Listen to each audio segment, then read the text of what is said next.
Hi guys, this is Hirosaki, and I hope you enjoyed this one. This story is all about what if Naruto became the best basketball player of all time. After watching a Lakers game at a young age, Naruto dreams of becoming the best basketball player to ever play. Welcome aboard! Chapter 1 2009. Glancing up at the shot clock, 14.7 seconds left in the second quarter. He dribbles the ball with his left hand just beyond half court, waiting for his teammates to get into position to start the play. He Euro steps the ball to his right hand while holding up his left and making a fist, signaling for a screen. As he drives towards his right, the defender stays on him. Kiba runs up to provide the screen. Getting rid of the defender, he accelerates towards the hoop. Spotting Shikamaru standing in the left side corner just beyond the three-point line, Naruto performs a pump fake. Then tossing a bounce pass directly under the defender who jumped for the block into Shika's waiting hands. Shika goes through the motions and releases the ball just as the buzzer goes off. The ball hits nothing but net and gives the team 3 more points. Halftime score, Konoha High 44-68 West Philadelphia High School. As the teams walk off the court to the locker rooms, Naruto listens to the crowd in the packed sports hall chant for both teams. Glancing behind his team's bench, he looks at the friends and family that came out to support him for the final game of his high school career. All of them decked out in the Konoha colors, red and black. Sakura, Ino, and Tenten are waving the school flags and leading the rest of the supporters in cheer spirit. His godmother Tsunade, beating up his godfather Jiraiya, probably because he was caught leering at the cheerleaders again. His surrogate sisters, Shizune and Rin, are sitting next to each other, happily talking amongst themselves while their fiancés Obito and Kakashi, his surrogate brothers, both trying to discreetly read the smut book, Aika Aika Paradise, that made his godfather so rich. Finally, he finds whom he has been searching for. His beautiful daughter, Himawari. Sitting on the lap of his Gigi, Hiruzen. A little girl of just 2 years old, with indigo-colored hair styled into princess curls. Big adorable violet eyes look back at him with love and admiration. Face lit up with so much excitement, causing her whisker birthmarks, 2 on each cheek, to become even more pronounced. Wearing one of his training tops with the number 9 on the front, looking more like a blanket on her small frame, and happily waving around her foam finger. He waves to her while walking back down the tunnel to his team's locker room. Stepping inside, he can feel the tense atmosphere emanating from the rest of the team. Sasuke unties his shoes and rubs out the kinks in his feet. Kiba sits on the bench resting his head against his locker. Shika takes off the tape around his fingers and wraps them up with fresh ones. Choji just sits there munching on energy bars he normally keeps in his locker. The rest of the team spread out, each going to rest in front of their own locker. No one says a word as they all get lost in their own thoughts. Naruto walks to his locker and sits down with a wet towel on his head to cool down. His thoughts take him back to the day that changed his life. The day he truly fell in love with basketball. Flashback begin. "Go Lakers," shouted a little boy. The 3 whisker marks on each cheek making him resemble a little fox as he jumps up and down in his seat. Shouting and chanting to the beat and rhythm created by the crowded jam-packed inside the Staples Center arena. Naruto. "For the last time, sit your ass down on your seat before I beat the discipline into you," shouts a beautiful woman with violet eyes and red hair reaching all the way down to her lower back. Just by one quick glance anyone can see that this woman is an angel of beauty. Wearing flat sandals, a pair of tight jeans that hug her legs and ass in all the right places, and a long-sleeve white top underneath a Lakers basketball top, Kushina Uzumaki Meikes was definitely a woman that turned heads wherever she went. Now Kushi-chan. Naruto is just excited to be at his first live basketball game. "I say we let him have his fun," placated the handsome young man sitting on her other side. Standing at 6.2 feet with a very athletic build while waving a Lakers foam finger in the air, spiky blonde hair with 2 bangs framing a totally unblemished face, a pair of the brightest blue eyes and a cocky smirk on his face filled with self-confidence, Minato Namikaze sends a smile and wink to his excitable 5-year-old son. "Kazan, Tusan, it's starting. Look! Look! It's MJ," shouted the almost clone-like child of Minato. If it wasn't for the whisker-like birthmarks on his face, little Naruto Uzumaki Namikaze could have passed for his father in his younger days. Minato noticed that as the game between the LA Lakers and Chicago Bulls went on, Naruto would make less and less noise. Eventually, when the game ended, Naruto, who was sitting quietly in his seat, turned towards his parents. The look in his eyes was so intense and focused that Kushina could not help but compare it to the gaze of the legendary nine-tailed demon fox, Kurama. Naruto would always ask to be told bedtime stories about the legendary fox that was said to be the greatest and most powerful creature in the folklore of the shinobi of old. Tusan, Kazan, one day I will stand down on that basketball court and everyone will know that I am the best, Naruto said in a deceptively calm voice. The sheer determination shining in those bright blue eyes of their 5-year-old son left them no other choice but to believe that their son would accomplish exactly what he just told them. I have no doubt that you will, Sochi. That is really what you want to accomplish, then your mother and I will help you in any way we can. We will be right there supporting you every step of the way. Flashback end. They supported him. From that day onwards, you would be very hard-pressed to find Naruto without a basketball nearby. He would go down to the local park and play basketball nearly every day. He would join in on any pick-me-up games or challenge players to one-on-one games. It was a combination of his competitive nature and the constant playing and losing against older, stronger, and faster opponents that Naruto got the drive and mindset to continually improve himself. During those early years before middle school, Naruto would beg his parents to sign him up for all the basketball camps that would happen during the school holidays. It was there that people started to notice that he was ahead of his peers when it came to actually playing the game. Naruto would have a way with dribbling the ball that just could not be taught. It came from hours and hours of playing street ball with all the older boys in the local park. When the head coach saw just how good Naruto was at handling and passing the ball, he immediately made Naruto assume the point guard position. It was at that time that Naruto truly showed the amount of raw potential he possessed. He had a way of just knowing where and when to pass the ball so that his teammates were in the best position to score the basket. Growing up, he idolized all the great passers and point guards in the NBA. His favorite being Allen Iverson.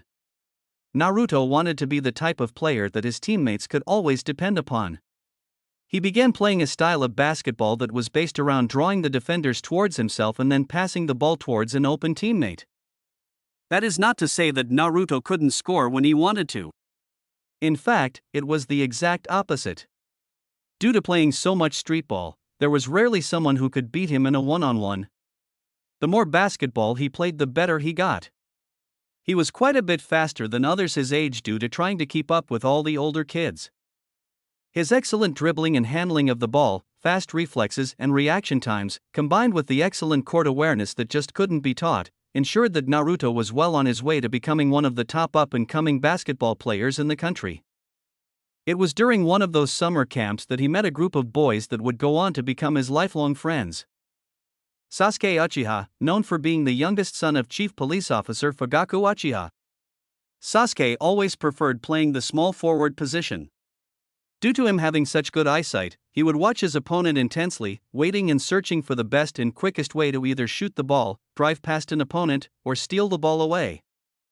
Sasuke was always a rival to Naruto due to them both having a competitiveness to be the best. Although hardly ever agreeing on anything off the court, on the court the pair of them would go on to become one of the most dangerous duos in high school, as well as college basketball. Kiba Inuzuka, son and heir to the very well-known Inuzuka Veterinary Clinic. Kiba was their aggressive power forward, always driving at the opponents. His wild, animalistic playing style ensured that he never stood still. Kiba was always running up and down the court, either to help out with defense or be the one to score a basket. Choji Akimichi, son of world-renowned chef Akimichi, was the team's big center. His size and strength meant that he was very good at holding the ball and driving to the net with brute strength. He also was their best defensive player, always making it difficult for the opposition to score baskets from the paint. Lastly, we have Shikamaru Nara, the team's lazy shooting guard. Shika is the son of leading traditional medicine specialist, Shikaku Nara. Even though both father and son of the Nara family were both extremely lazy, they were two of the smartest people Naruto has ever met. They always looked at things from a logical point of view and had great analyzing skills. If either one of them ever put the time or effort into a task, you can be rest assured you would get nothing but the best results. As a result of all the boys having Japanese heritage, they always stuck together, choosing to be on the same team and always standing up for one another if there was ever a fight. Always sleeping over at each other's house on the weekend became a regular occurrence. Due to the boys being such a close-knit group, their families eventually started to meet up and have gatherings after each basketball game. Having been so close together for years that they began seeing each other as brothers, the boys decided that by the end of their second year of high school they would all get a tattoo to represent their undying friendship. As time went on, others would start to join the group, namely the girlfriends of the boys. However, not all of his childhood was a happy memory. Flashback begin. "Bachan, I'm home," shouted a 13-year-old Naruto as he stepped inside his godmother's home. Due to Minato and Kushina traveling away on business so much, Naruto would often spend days sleeping over at Tsunade's, so much so that he even had his own room. In the living room, Naruto drops his school bag next to the front door and takes his shoes off. Placing them next to his discarded bag, he goes looking for everyone. He walks in on a near distraught Tsunade being comforted by Jiraiya. "Bachan, what's wrong?" "Naruto, come here. Sit down. We have something important to speak about," says Jiraiya. Naruto looks at them wearily. Tsunade won't look at him while Jiraiya looks like he might break down any second. "Guys, what's going on? What happened?" Naruto was starting to panic. He has never seen either of them like this before. He sits down next to Tsunade, taking her hand. He looked up at Jiraiya, who got ready to speak. "Naruto, on their way back from West Philadelphia," Jiraiya takes a shuddering breath, "your parents were involved in a drive-by shooting. The culprit has been caught and arrested, but neither Minato nor Kushina survived. I'm so sorry, Naruto. I wish it d-dash." Flashback end. Try as he might, Naruto really couldn't remember all that much after the announcement of his parents' death was made. It was all just a blur of funeral arrangements and people walking up to him to give their condolences. He didn't even have the will to pick up a basketball anymore. But through it all, his friends and family stuck by him, never leaving him to wallow in self-pity for too long. Even though the next couple of months were some of the hardest he had ever had to go through, there was always one constant. That one person who was glued to his side every step of the way. Being a shoulder to cry on, a hand to hold as they buried his parents, an ear to listen to him complain about the unfairness of it all, and someone to help him pick up the ball that at one point gave him nothing but happiness. Hinata Hyuga was the very rock that kept him grounded through it all. Without her, there would have been no way he would have passed the school semester. She made him realize that he was now playing basketball for more than just himself. He was playing for his parents as well, hoping to make them proud. And if that wasn't enough, she gave him Himawari, his beautiful baby girl, sitting out there supporting her dad. Yes, without Hinata he would have never gotten back to his happy, fun-loving self. "Alright team, listen up," shouted Irika, the team's coach and manager. "I know we are all under pressure. This is a big game, the national championship. If that wasn't enough, we are playing against our old-time rivals, West Philly. Honestly guys, we can and should be doing so much better. We are letting them dictate the game. We are letting them hold up the ball and slow play down. That's not how we play. Take the ball away from them and play the way we know how to play. Show them that when that final buzzer sounds off, Konoha will be standing at the top as the best in the nation." The team listens to every word said by Irika, gaining confidence as his speech goes on. "Captains, let us out." Sasuke and Naruto stand up and walk to the front of the room. Looking at every single member, they see the fire in his eyes. The determination to take back the trophy they stole from us the previous year. "Alright guys, I know things look bad. We're down by 24 points, not an easy score to make up. Yes, they won the first half, but they aren't better than us. It's time we showed, not just them, but the rest of the country as well, that Konoha is the best high school in the nation. Like the coach said, let's play our own game. As soon as they get the ball, we take it right back. Seniors, this is the last chance we will get to play together. To leave behind a legacy. Each member nodding his head to what is being said by Naruto. As he lowers his head to calm himself down, the rest of the team could practically feel the air around him change. They all knew that their captain was now switching gears. As he lifts his head up, they all get a good look at his intense gaze. The gaze that gave him the nickname Kitsune.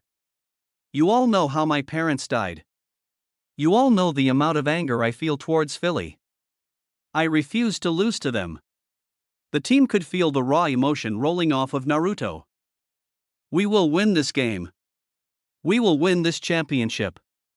We will prove them all, here and now, that we are the best. The team, hyped up from the emotional speech made by their normally composed captain, starts cheering in excitement and determination. Naruto looks towards Sasuke and slaps his back. Leads us out, red eyes. Sasuke just gives Naruto his famous Uchiha smirk and walks to the tunnel while chanting. 1, 2, 3. Konoha. 4, 5, 6. Work hard.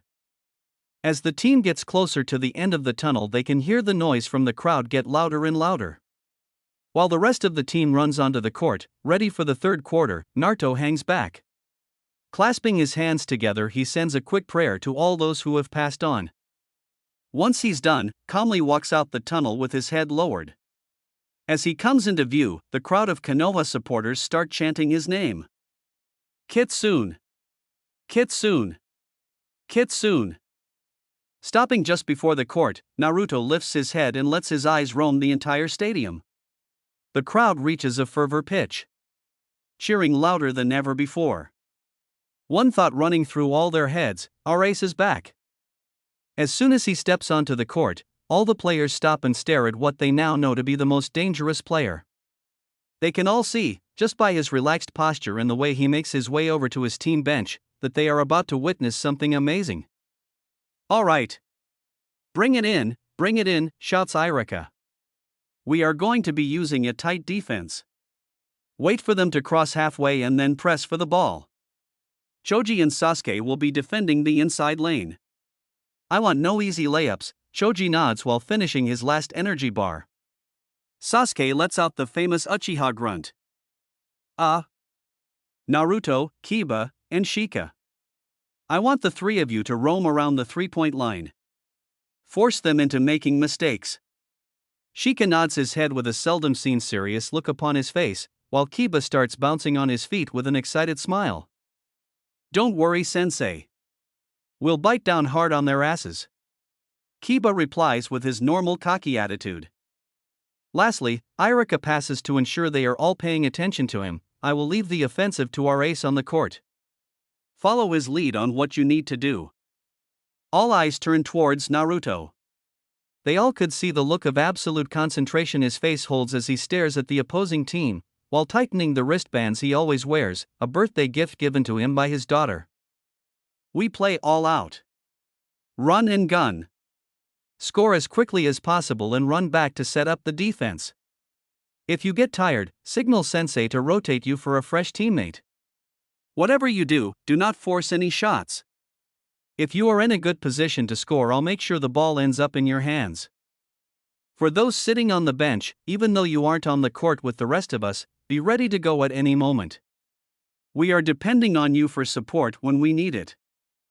BZZZZZZZZZ. The buzzer sounds off while the starting members for each team take their positions on the court. The crowd roars in anticipation. Philly starts with the inbound and passes it to their ace player who is wearing number 4. He glances at Naruto as an arrogant smirk appears on his face. I saw your daughter in the stand. He says. Such a shame that she will have to see her loser daddy lose today. The player laughs. Naruto, not letting his anger get the best of him, takes a giant step away from the player and gets into a comfortable stance. Suddenly, Philly's ace place feels an immense amount of pressure drop onto his shoulders. As he gazes into Naruto's eyes, he feels a shiver go down his spine. Instead of driving forward like he would have normally done, he passes the ball to an open teammate who goes up for a jump shot. Suddenly, Sasuke appears out of nowhere and smacks the ball down court. The crowd roars its approval of the block done by their favorite Uchiha. Naruto grabs the ball and races down the court. As he passes the three-point line, a defender appears to slow him down. He fakes a drive and at the last second passes the ball through his legs to Shikamaru, who is right behind him. As Naruto turns to head back to defense, he doesn't even watch the arc of the ball, already knowing that Shika wouldn't miss. The reaction of the crowd is one of awe and admiration for the no-look pass by Naruto. The first basket set the pace for the rest of the quarter. The defense let in only a handful of baskets while their offense controlled the game completely. Naruto would drive towards the basket, drawing defenders to him, then pass the ball to an open teammate. A lot of the time uses fancy flicks and no-look passes.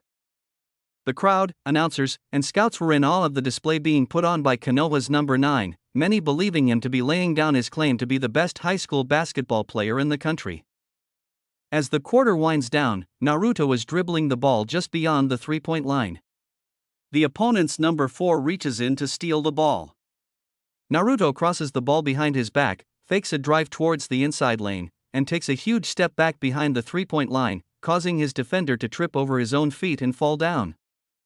Naruto shoots the ball and turns around as soon as he releases. The crowd quietens down and everyone hears the ball catch nothing but net. Everyone is on their feet after that display of amazing ball skills. Philly inbounds the ball and rushes down the court. The tight defense by Konoha forces their point PG to force a pass, which is then intercepted by Naruto.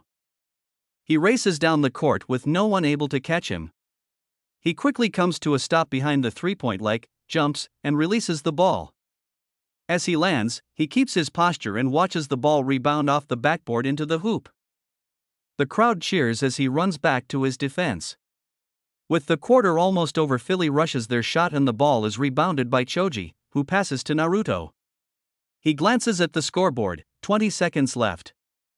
He passes the ball to Sasuke and slowly walks to half court as he watches Philly's defense.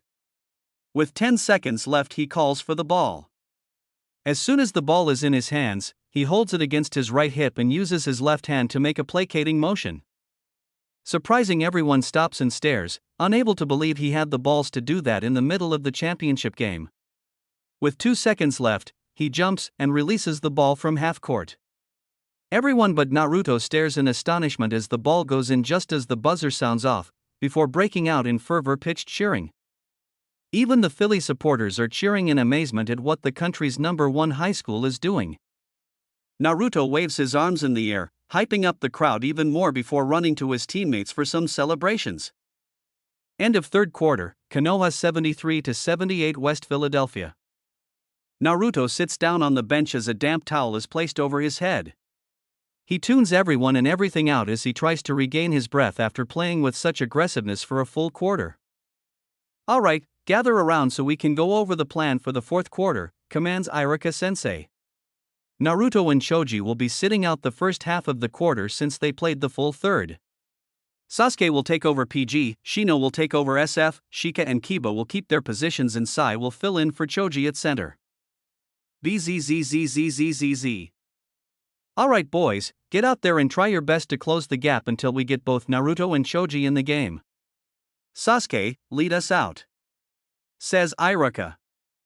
1, 2, 3. Konoha.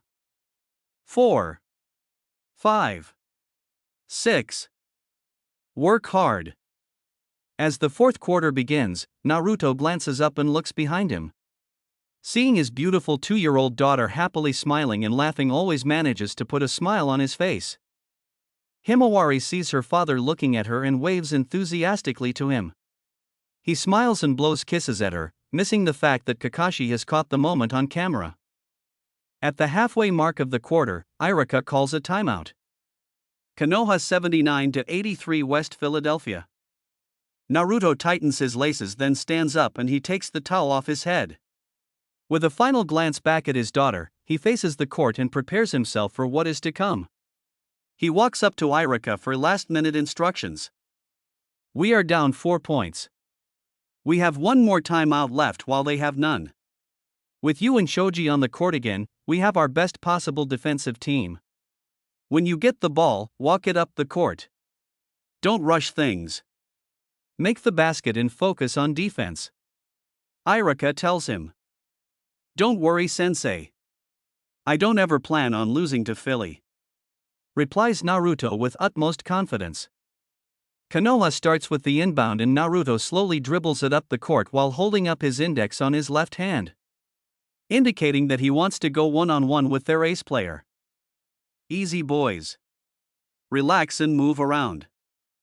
He sees Sasuke open and passes him the ball as he runs left while the rest of the team runs right. As the defender closes on Sasuke, he lobs the ball back to Naruto, who jumps and catches it, now completely alone on the left side of the court with the opposition number 4.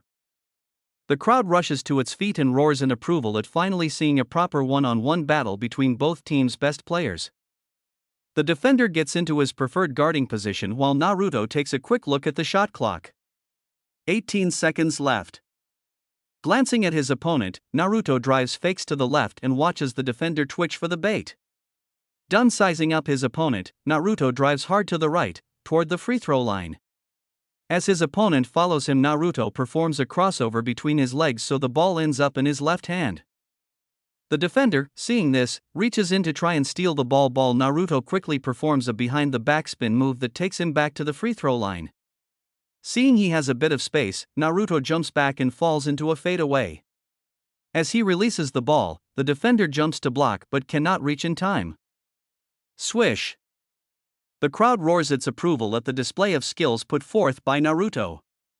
With little more than a minute left to play, Philly inbound and slowly walked the ball up court. After waiting down the shot clock, Philly rushes a shot that bounces off the rim. Choji catches the rebound and passes the ball to Sasuke, who races up the right of the court. As he gets to the 30-foot mark, he suddenly lobs the ball towards the hoop. Everyone gasps in surprise as Naruto comes flying out of nowhere, with his forehead almost touching the rim, to catch the ball with his right hand and slam it down to finish off a perfect alley-oop play. The crowd goes insane, unbelieving of the fact that someone so small could climb so high into the air. As Philly inbound the ball, Shika immediately falls to the PG to stop the clock at 5.3 seconds. Konoha 83-83 West Philadelphia. The PG for Philly makes both free throws. Konoha inbounds the ball, rushes to half court, and quickly calls their last timeout, stopping the clock 0.9 seconds. Konoha 83-85 West Philadelphia. No one in the arena is sitting down as the championship game enters into its final play. As the buzzer goes off to signal the end of timeout, path teams take the court. Naruto heads over to the right side of the court and tries to calm his breathing, waiting for the ref to hand the ball over to Sasuke, who will be inbounding. As the ball lands in Sasuke's hand, all the players on the court start running around frantically. Kiba runs over to Naruto to perform a screen on his defender. As Naruto loses his man, he rushes towards Sasuke. Sasuke fakes it to Shika and sends the ball to Naruto. As the ball touches his hands, Naruto turns, jumps, and releases the ball. Bzzzzzzzzzzz. Everyone in the Konoha Sports Arena watches the arc of the ball with bated breath as it reaches the hoop. Swish. Chapter 2. Naruto stands as still as a statue, staring in disbelief at the ball that's bouncing under the hoop. As he looks around him, looking past the rushing teammates and fans trying to be the first to reach him, he can hear nothing but the pounding of his heartbeat in his ears. He finally sees her and starts pushing his way through the increasingly elated crowd, ignoring all the calls of his name, flashes of cameras, and pats on his back. Reaching his little bundle of joy, he picks up Himawari and hugs her as close to his chest as he can. Feeling her little arms wrapped around his neck and hearing her joyful laughter and congratulations in his ear, Naruto finally releases the tight hold he has kept on his emotions throughout the game and lets the tears of happiness flow freely down his cheeks. I did it, Himaheim. I won. He whispers to her as his friends, family, and teammates surround the father and daughter duo, knowing how much this moment means to Naruto and doing their best to make sure he gets his moment with his daughter. Full-time score, Konoha 86-85 West Philadelphia. Let's give another round of applause for this year's runner-up, West Philadelphia High School, the announcer said through the mic, allowing the cheering to die down before continuing. And now, the moment most of you in this arena have been waiting for. Ladies and gentlemen, boys and girls, it's with great pleasure and excitement that I introduce to you your 2009 National High School Basketball Champions. Kanahagakure Institution. The near 5,000 packed fans in the arena exclaimed in utter happiness, drowning out the voice of the announcer. As the team walks onto the stage waving their arms in the air, the cheering of the fans reaches a fervor pitch. As each team member receives his medal, their names are called out. Shikamaru Nara, Sasuke Uchiha, Shoji Akamichi, Kiba Inuzuka. The list goes on until there is only one player left. Just as Naruto is about to take his first step up the stairs, he is told to wait. The announcer then calls out to the coaching staff and managers up for their medals while everyone is confused as to why Naruto hasn't been called. Now, before I announce the next player, I would just like to highlight a few key accomplishments this unique player has under his belt. The crowd grows quite in anticipation for who they know is being mentioned. Along with 4 other members of the Konoha team, he has won 2 junior high championships, becoming MVP for both seasons in championship games. Born 10th of October, 1991, he is the youngest person to represent the USA U21 national team at just 16 years of age. At 17 years of age, he is the youngest captain to ever lead the U21 national team to victory in the World Tournament. Now at 18, he is part of the historical team to bring Kanahagakure Institution its very first national championship. Ladies and gentlemen, allow me to introduce to you the ace and team captain of your 2009 National Basketball Champions, finishing off the game with a triple-double, 21 points, 18 assists, 11 steals, and this year's high school MVP. The crowd erupts into frantic cheers, Naruto Uzumaki Namikaze. As he walks up the stairs, Naruto, stunned by so many people cheering for him, cannot keep the goofy smile off of his face. As the medal is being put over his head, his teammates start to chant the name that has started to become associated with him around the world. Kitsune! Kitsune! Kitsune! Just before the MVP trophy is put in his hands, Naruto quickly runs off stage, leaving his stunned audience behind. Before anyone can say or do anything, Naruto jumps back on stage. Only difference is that he has an extra person with him, sitting comfortably on top of his shoulders. Himawari looks out towards the audience, completely oblivious to their comments about her father's act of adorableness, and happily waves at everyone. As the MVP trophy is presented to him, Naruto crouches down until it is within reaching distance of Himawari. She reaches out and takes it out of the giver's hands, balancing it on top of Naruto's head. Naruto turns towards the crowd as both he and his Himahime hold out peace signs to the cameras. Party at my place, Jiraiya yells out to the team over the noise of the cheering crowd. So what's everyone's plans for next year?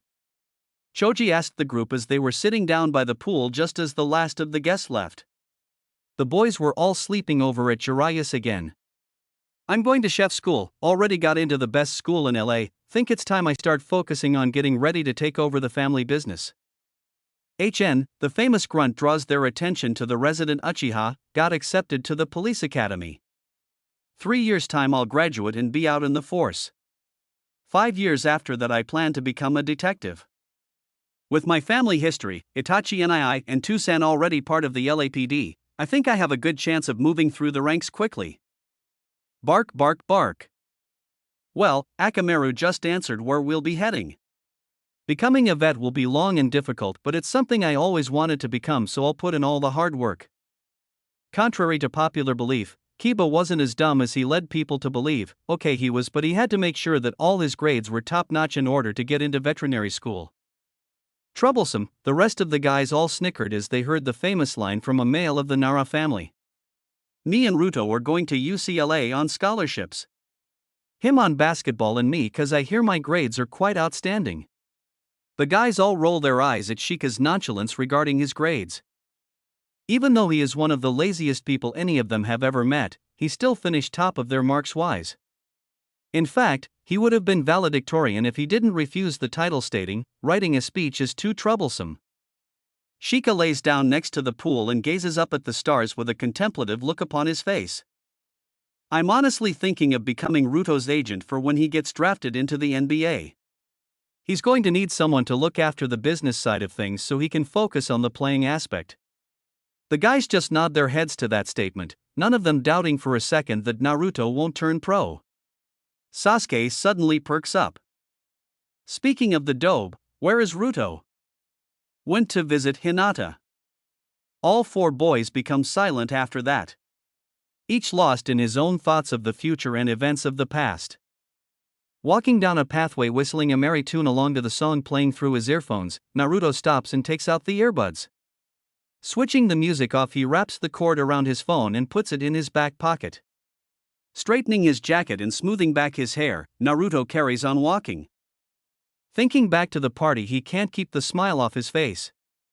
Himawari had such an amazing time, never taking off the medal that she managed to steal from her father, that she fell asleep as soon as he put her to bed. He left Akamaru in the room to make sure someone disturbed her since the dog absolutely adored her. Turning to his left, he greets his parents and informs them that he'll be bringing Hima with him soon enough so that she could tell them all the new things she has done. He stares for a moment before clasping his hands together and saying a prayer. When he is done, he continues on his way before coming to a stop again. Hey there, Hinata-heim. It's been a couple of weeks since I last came to see you. Sorry about that, things have just been hectic with finals, college applications, and the championship game all happening this month. We won, by the way, by a single point. Naruto smiles sheepishly as he rubs the back of his neck. We didn't really play so well during the first half. We were letting the pressure of the occasion get to us, I guess. He trails off, remembering how badly they played. He shakes his head to clear his thoughts and get back on track. In the dressing room, right before Iraka-sensei made his speech, I couldn't help but remember something you once said. Flashback start. It's been 3 weeks since the funeral. Naruto hasn't spoken to anyone, has hardly been eating, and the rest of the gang are certain he has been having trouble sleeping. Last week was his first week back at school since he received the news of his parents' tragic death. Many people around him, even those that weren't close to him at all, were seriously starting to get worried. The group tried everything to get him to open up, but he would just give them a blank look and walk away after they finished speaking. As he is laying in bed, his back facing the door while he stares blankly at the wall, he hears a knock on his door which he doesn't even acknowledge in the hopes that whoever is knocking will just leave him be. Unfortunately, the person isn't about to leave. Instead, he hears the sound of his door being opened and closed. Not too long after, he feels the compression of his bed right next to his head, indicating someone sitting down. The moment of stillness is soon over by him feeling a hand run through his hair.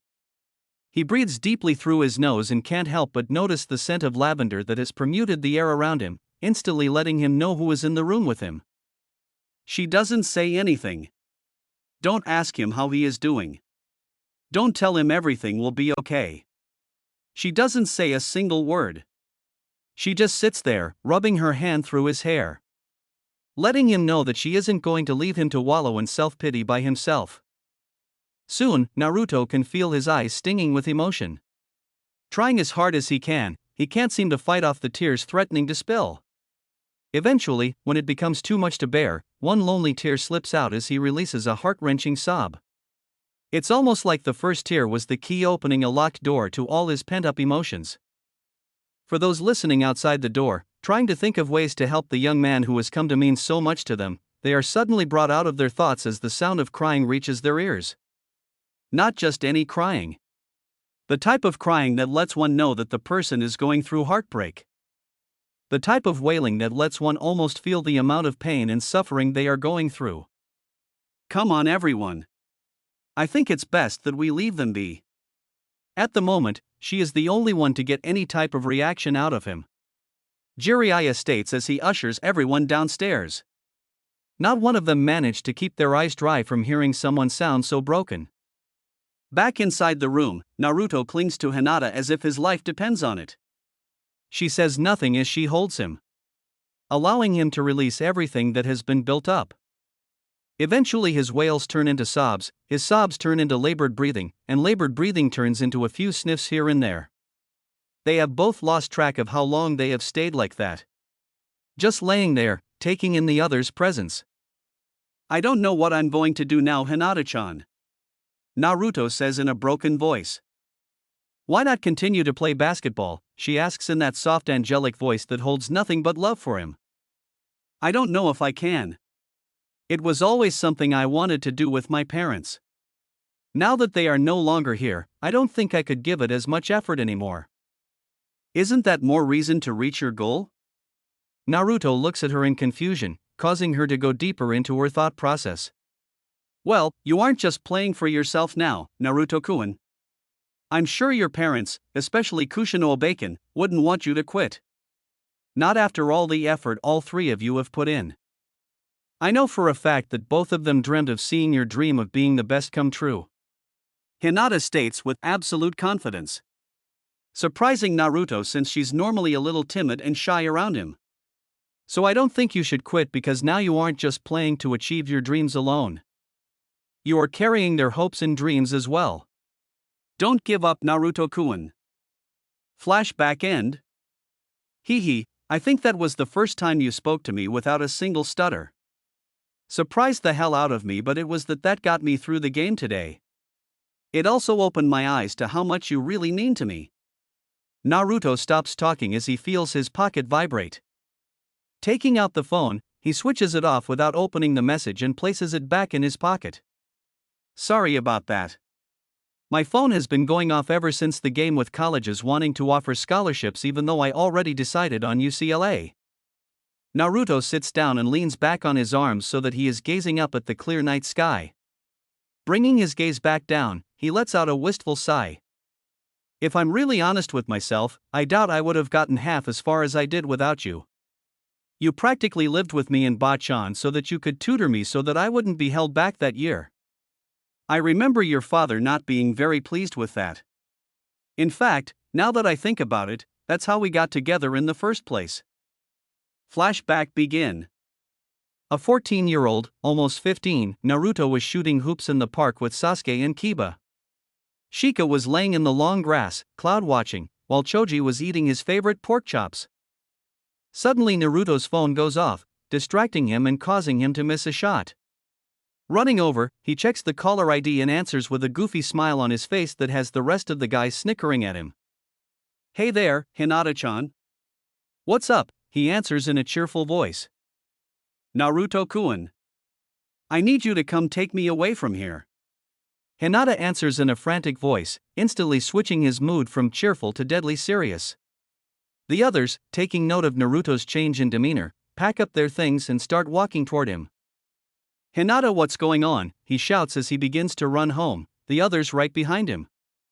I locked myself in the BBB bathroom.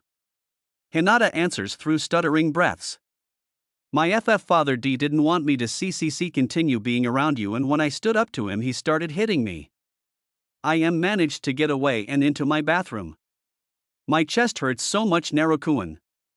Please, come sa-. Hinata-chan? Hinata? Naruto glances at the screen on his phone as it says the call has been disconnected. Fuck. Guys, we have to go get Hinata. She's in trouble and it sounds like her dad is beating her. The guys are shocked to hear this and start running faster to Naruto's house. As they turn the corner, they see Kakashi and Obito in the garage, probably working on one of the many cars Jiraiya owns. They both look up at the frantic boys. After hearing what's happening, they all jump in 2 cars and are on the road. Shikamaru, call Tsunade and tell her to get a room at the hospital ready. Sasuke, as soon as we get there, go to Obito, Kiba, and Choji. Make sure no one gets into the house.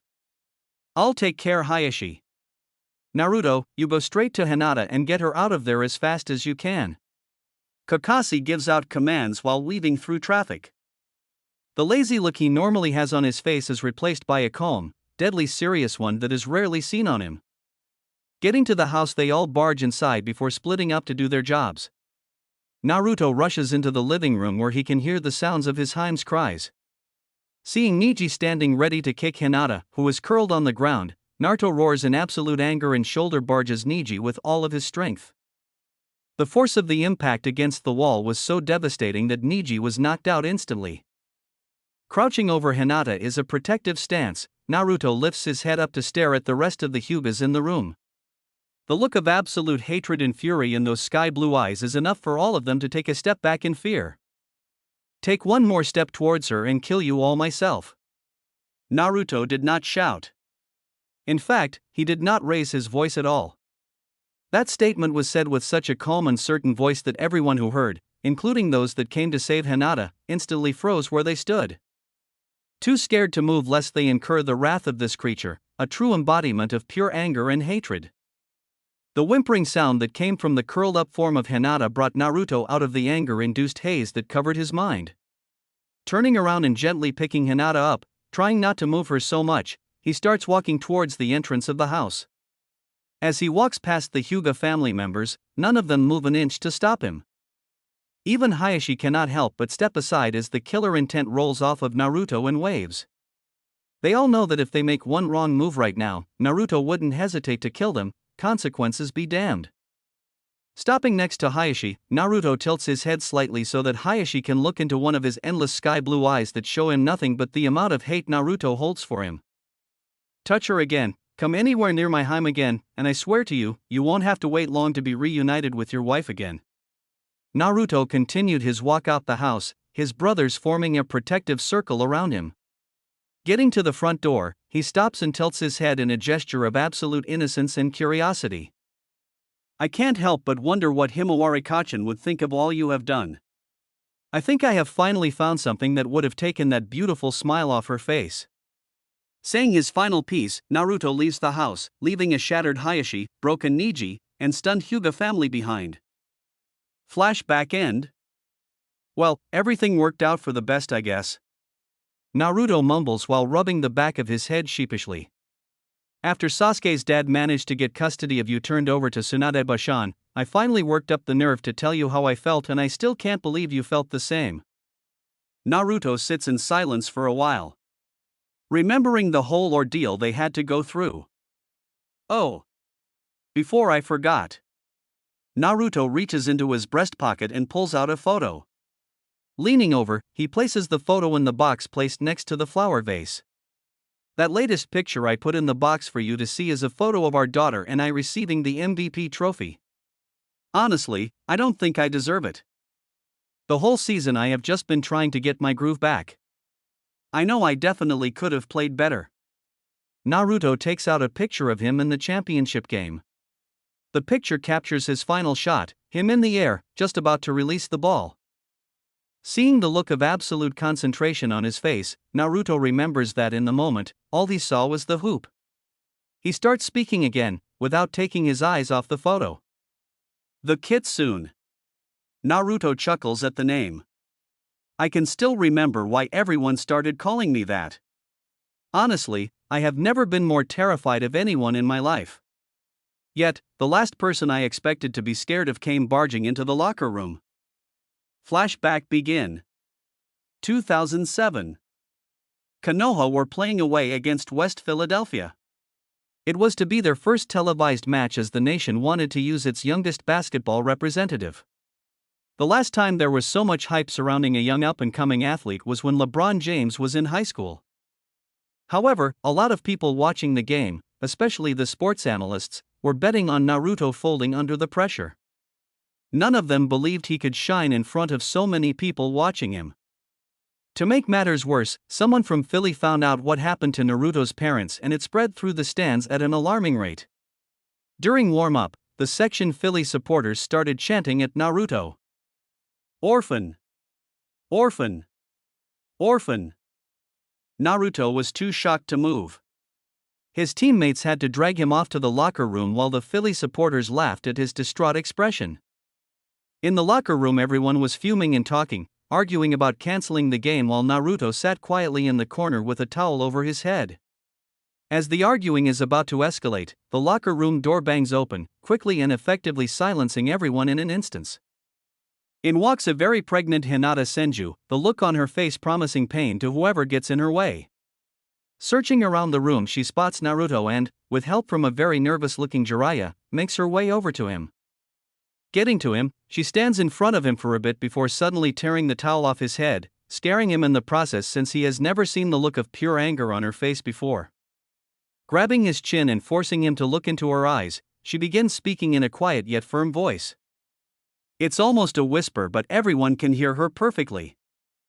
Now you listen to me, Naruto-kun. I will not allow you to just sit there and let those fucking excuses for human beings get away with insulting Minato Tauzen and Kushina Bashan. You could have heard a pin drop if one were to have fallen at that moment. Hinata, who has never uttered a single curse word in her entire life, just swore in front of not just Naruto, but the entire basketball team as well as Jiraiya. I don't give a damn how you do it. I honestly couldn't give a shit if you break them so badly they never pick up a basketball ever again in their entire life. Just make them pay for thinking that they could ever get away with insulting the closest people I have had as parents since my mother died. Hinata finishes her plea with tears running down her face. Oh. Shika, Sasuke, Kiba, and Choji all step away from Naruto. They have known him long enough to know when Naruto is too livid to be reasoned with. As soon as Naruto saw the tears running down his Heims face, he went dead still.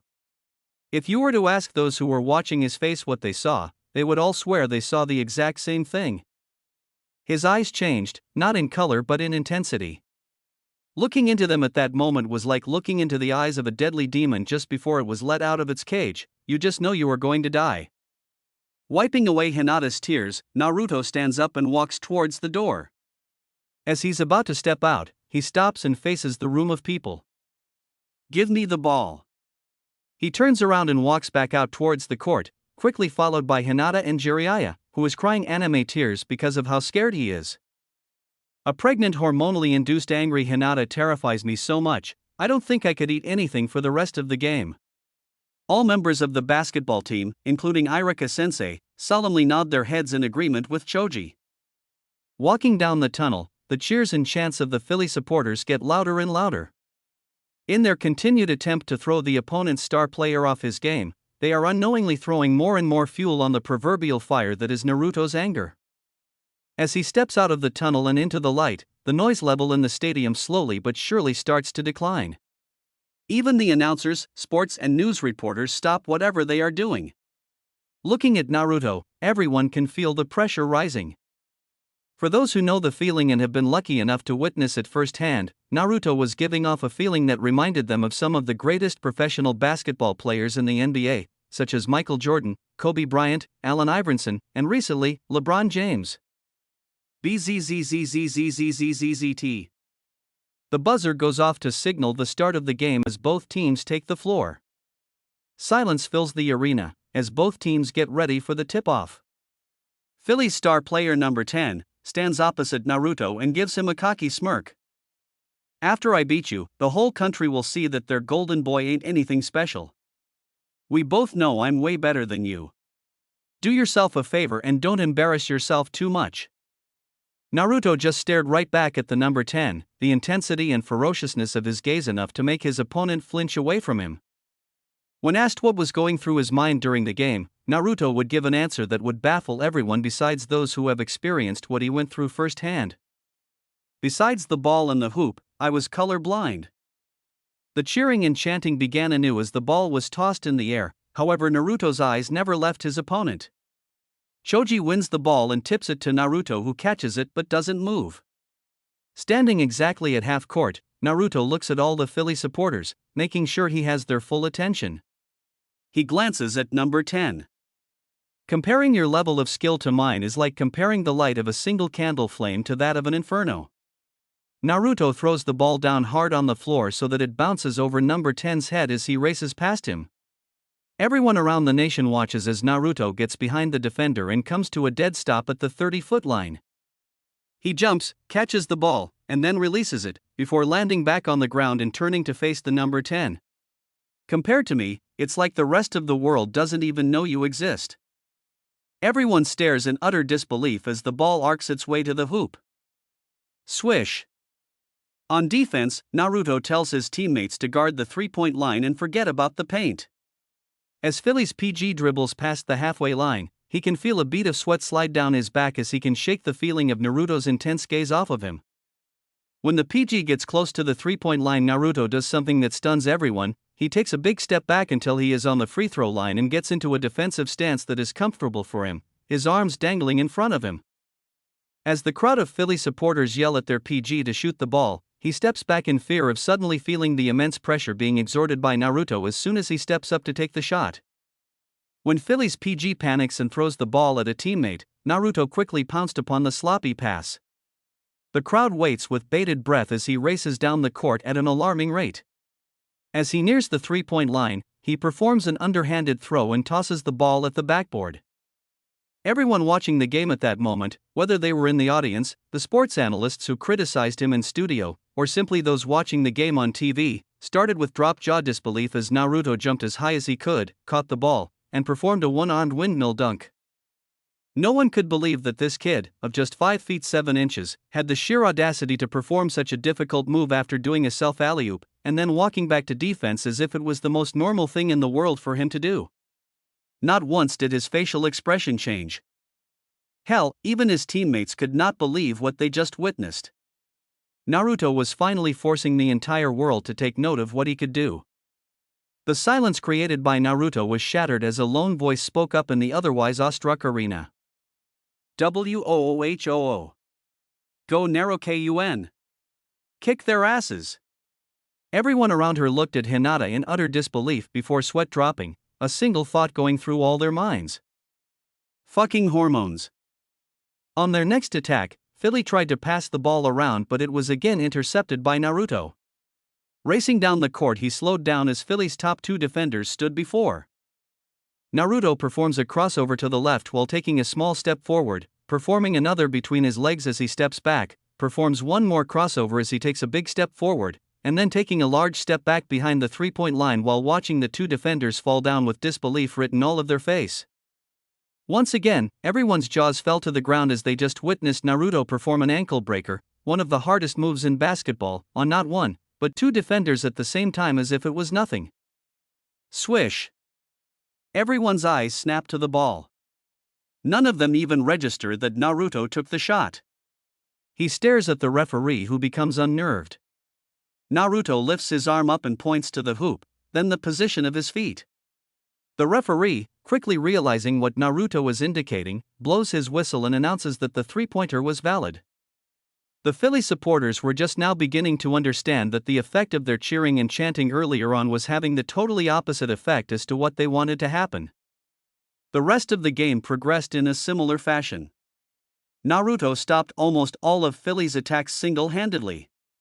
When they tried to double, triple, or even quadruple him, he would just dribble through 1 or 2 players before passing to an open teammate with a fancy flick or no-look pass. When there was a break in play, Naruto would sit on the bench with a towel over his head, completely ignoring everyone and everything. Not that anyone was brave enough to risk breaking his concentration when he was giving off such a dangerous vibe. Halfway through the first quarter, the Konoha supporters, led by Hinata, started cheering for Naruto, waiting in suspense for what he might show them next. The Philly supporters and sport analysts who doubted him couldn't even say a single word. They just sat back in embarrassment of their earlier comments. Everyone was watching Naruto play with absolutely no restrictions placed upon him for close to the whole game. To conserve energy in the third quarter, Naruto started dropping threes from almost every position around the three-point line. He ended the third quarter making nothing but 13 three-point shots, missing only 3, setting to new records in the process. Close to the end of the fourth quarter, everyone noticed that Naruto was moving quicker and quicker. Soon enough, the Philly defenders just gave up on chasing him. Those on the court and close enough to him heard Naruto mumbling something to himself. As the game drew to a close, the mumbling became more pronounced. Faster. Need to go much faster. With 11.3 seconds left on the board, Kiba blocks a shot and throws it to half court for Naruto. Naruto scoops up the ball at a full sprint and races towards the hoop. As he gets close, he slows down to settle himself, takes one more dribble before jumping in before a 720 dunk. He lands and looks behind the hoop at all the Philly fans staring at him in wide-eyed disbelief. BZZZZZZZZZT. The final buzzer goes off to a silent arena as Naruto walks down the tunnel towards his team's locker room and away from all the people staring at him. Back in the arena, no one says a word as everyone stares at the electronic scoreboard. Full-time score, Konoha 194-34 West Philadelphia. Naruto Uzumaki Namikaze, 143 points, 16 assists, 19 steals, 7 blocks. Silence reigns supreme until. And that's why you should never insult or threaten my kitsune's family. Flashback end. You really scared everyone that day. Naruto's laughter rings out in the silent landscape. He spends the next hour just sitting there, staring at all the stars. Himahime is doing well. She's just so full of energy. Surprisingly enough, she hasn't gone through that terrible 2 stage that I have been hearing so much about. Besides the cute whisker marks on her cheeks, she's beginning to look more and more like you. There's a noticeable change in the air around him. As if Mother Nature herself was syncing up with his emotions. Even though she is still so young, I can tell she misses you, Himahime. Flashback begin. Pain. Confusion. Panic. Forcing his aching body to sit up, Naruto looks around him, struggling to remember what happened. As his eyes land on the wreckage and suddenly it all comes back. Green light. Hinata sitting next to him the passenger seat. Looking beyond her head to see bright lights oncoming. He frantically searches for Hinata. Finally finding her still in the wreckage, strapped to her seat, he rushes over as he can barely make out the sirens on the way. Making his way over to her, he notices all the blood covering her chest and abdomen. He breaks out into tears as Hinata painfully turns her head to him. I don't want to die, Narukoi. She breaks off into a coughing fit. Shh, don't speak, Himahime. The ambulance is almost here. Naruto can barely get the words out through all his tears. There is so much I wanted to do with you and Himawari. So much I wanted to experience the two of you. I never wanted to leave my baby girl alone in the world, like my mother left me alone. I wanted to hear her first words, watch her first steps. Another coughing fit, take her to her first day of school, and give her advice about the boy she falls in love with. I wanted to do so much. She falls once more into a coughing fit. Himahime, please save your strength. You aren't going to die. You aren't leaving me or Himawari. Naruto shouts at her while she gazes at him with all the love in the world. You will have to do all those things in my place. Promise me, Narukoi. Promise me that you will look after our baby girl. Hinata uses her remaining strength to kiss Naruto one last time. The medics arrive on the scene to witness the sight of Naruto holding the hand of a lifeless Hinata Senju, all the while whispering. I promise. I promise. I promise. Flashback end. Almost as much as I miss you, my lavender princess. Naruto falls to his knees and finally cries for the woman who loved him with all her heart and who he loved in turn. A breeze blows the flowers covering the plaque away. Here lies Hinata Senju. Born December 27, 1991. Died February 15, 2008. A wonderful woman. A true friend. A loving mother even after death. Chapter 3. HN. Please remind me again why I'm dressed up in this ridiculous outfit? Troublesome. For the last time, everyone else has their job assigned to them. Frankly speaking, you were the only one left. Choji? In charge of food and the cake. Kiba? With his mom making sure the present is secured and ready to be given. Naruto? He would be perfect for this job. Too bad he has to keep Himawari busy until the house and everything is ready. Came the lazy reply.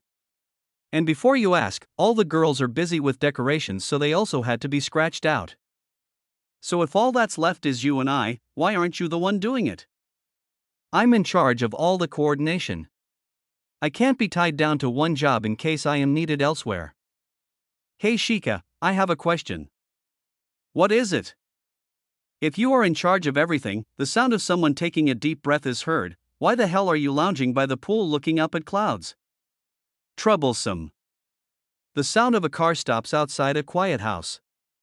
Getting out of the car, Naruto pulls back the driver's seat and leans inside.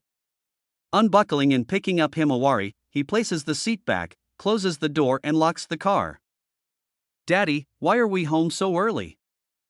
"Well, I thought that we might come over for an early supper. Tomorrow Daddy has to start a big school with Uncle Shika." Naruto, who is carrying a lavender princess dress wearing Himawari, walks up to the door and walks right in without knocking. As he walks into the living room, everyone yells out, "Happy birthday, Himaheim!" Himawari jumps in fright before the biggest smile appears on her face. She wiggles her way out of Naruto's arms and runs into the middle of the room. "You all remembered." Himawari goes up to each and every person and gives them all a hug. Everyone returns it with gusto since she is loved by all in the room. But where is Sasuke Kyufu? He didn't forget, did he? Before anyone can reply, they all hear singing coming from the second floor. Everyone standing behind Himawari starts struggling to hold back their laughter so they wouldn't ruin the moment. Himawari listens to the song with hearts in her eyes as a big purple dinosaur walks into the room. "I love you. You love me. We a happy family." With a great big hug. "And I kiss from me to you. Won't you say you love me too?" There is a lot of shuffling and mumbling going on as everyone but Himawari, who is staring at the figure awestruck, tries their utmost not to laugh while waiting for Himawari to say something. Waha! Sasuke Kyufu is Barney. After everyone recovered from their laughter, except for Sasuke who was sulking in the corner, they all sang happy birthday and ate cake. When someone mentioned it was time for presents, Himawari looked around in confusion. But where are they? Just then Kiba walks in with a large cardboard box and sets it down in front of Himawari. Before she can open it, Naruto kneels down next to her. "You are only getting one super special gift this year, Himaheim, but it comes from everyone here and we all chipped in to get it for you." Himawari opened the box and everyone could see the pure joy that appeared on her face. Reaching inside, she pulls out a small orange fox kit, think Chibi Kurama but with only one super fluffy tail. "He's super duper cute." Himawari giggles as the little fox kit licks her nose as he wags his tail.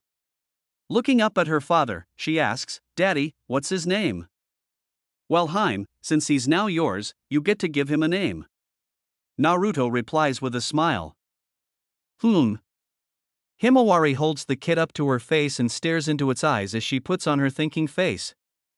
Everyone leans in anticipation as her smile reappears on her face. "Kurama," she looks at Jiraiya, like from the books that Grandpa writes about. Everyone looks at Naruto with a knowing look as he looks down at his daughter with pride. Kiba then walks over and leans down next to Himawari. "Before I forget, I took Kurama to my mommy. She's good at working with animals, so I asked her to make him like Akamaru.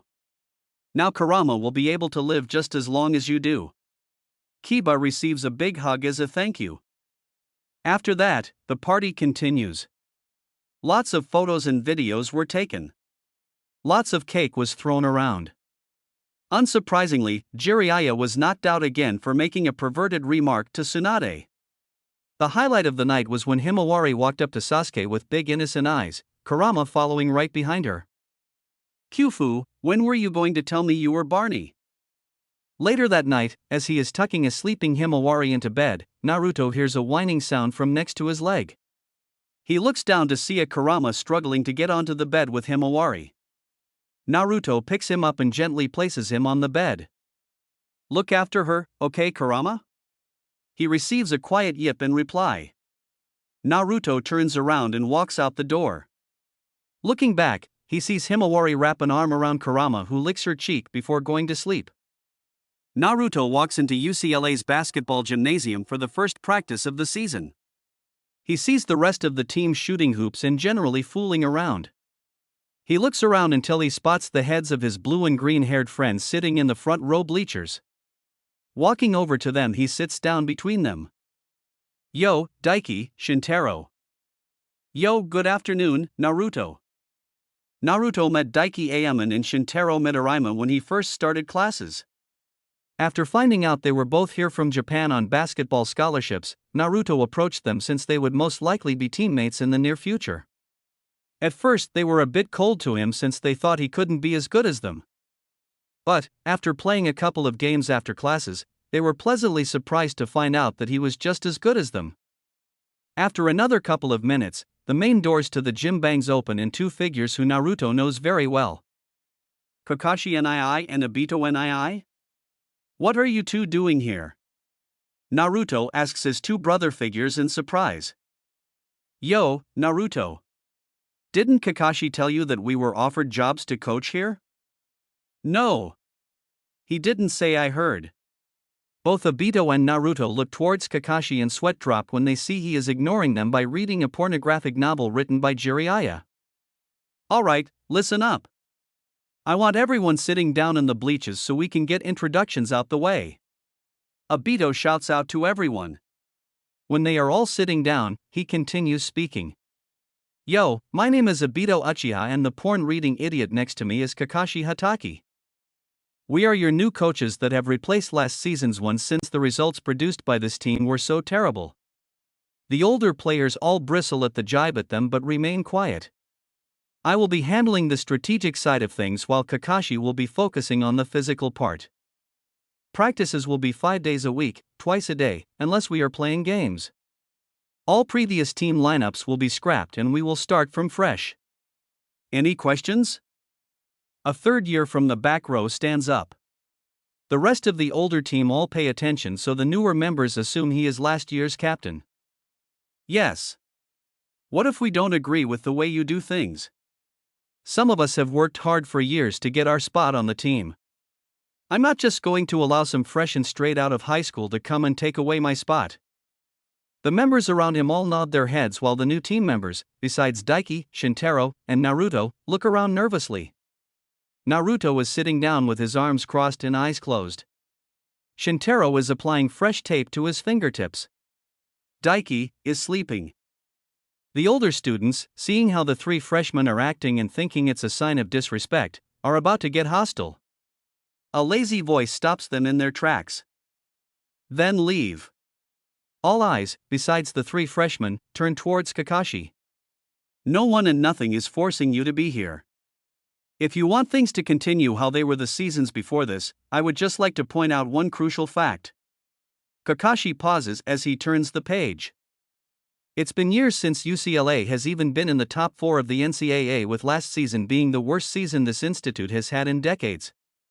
So if you want to continue that losing streak, then please just leave. Changes are going to be made whether you want them to or not.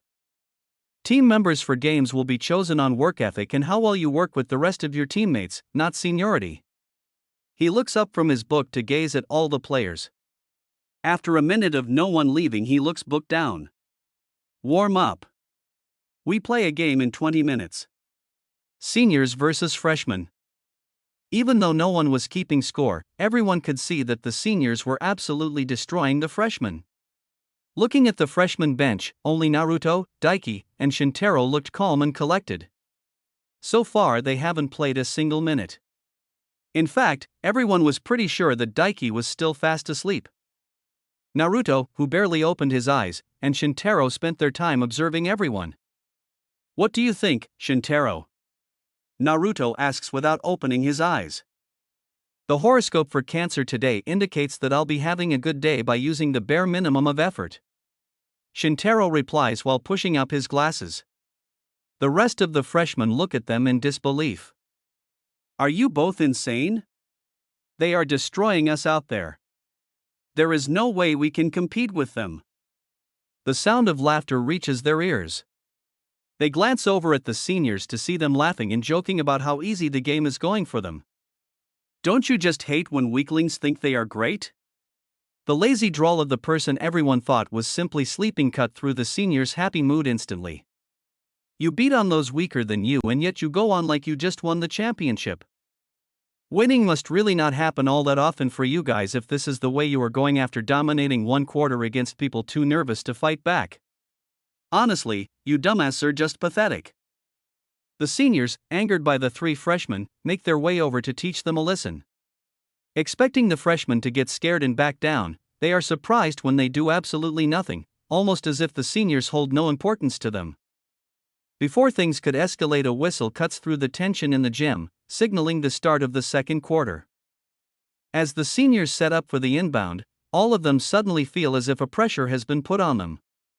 Looking towards the freshmen, they see Naruto, Daiki, and Shintaro step onto the court, all of them looking bored. Daiki inbounds the ball to Naruto, who waits just in front of half court for everyone to get to their positions. Once he is satisfied, he slowly walks toward the three-point line while dribbling the ball with his right hand. When a defender charges out to try and steal the ball, Naruto drives towards the right, angling his body so that everyone thinks he's trying to get to the corner.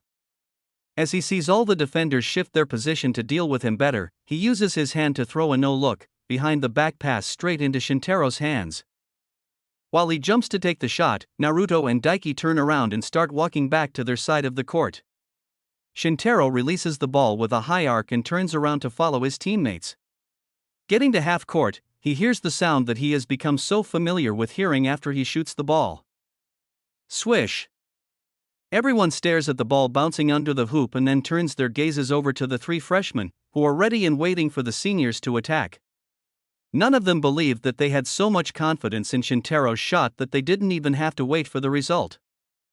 As the seniors attack, their PG, who happens to be the captain who spoke out earlier, throws a pass to a teammate who looks open. Out of nowhere, Daiki is there to intercept the ball. Passing the ball to Naruto, Daiki races up the court towards the hoop. Naruto drives towards half court and then throws an alley-oop to Daiki, who slams it down with one. At the end of the practice game, all team members are on the floor trying to regain their breath while the three super freshmen are still fooling around by shooting the ball from a number of weird positions. Obito glances over everyone before turning to Kakashi. "We have a strong team. We can definitely win this championship after we refine some of their less game-ready skills." "You say something, Obito?"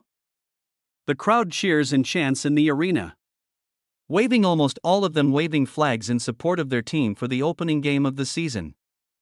After that first practice, there were a lot of changes.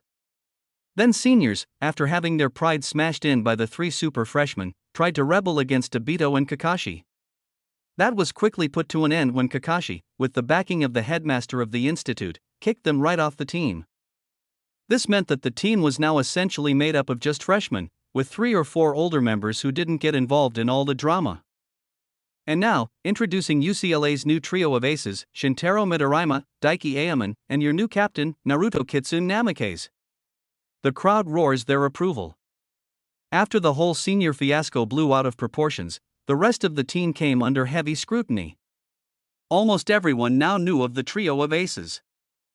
Jogging onto the court to the sound of cheers from the home fans, the team gives them a smile and wave, although only Daiki, Shintaro, and Naruto weren't showing any nerves. Due to all the drama that occurred, everyone had high expectations for the team. When asked why they weren't as nervous as everyone else, Naruto had this to say: "You get used to it.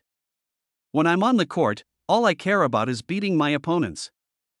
As the team took to court for warm-up, they could hear their opponents making snide remarks. "Dude, this is going to be such an easy win. We won't even have to start our main players. Don't you think it's a sign of disrespect? I mean, why play a team of freshmen who know they are going to lose? They are just plain pathetic." The more comments that were made, the angrier the team would get. Yes, they were a young team, but that didn't mean that they weren't serious about winning the championship. With 5 minutes left until tip-off, Obito called for one last strategic meeting. "So let's go over the game plan one last time for those of us who need it." All eyes turn towards Kakashi and Daiki, both of whom aren't paying attention. "Daiki and Shintaro will be our main attacking force. Once the other team starts to focus on those two, we will use them as decoys and get into clear air so that Naruto has better options.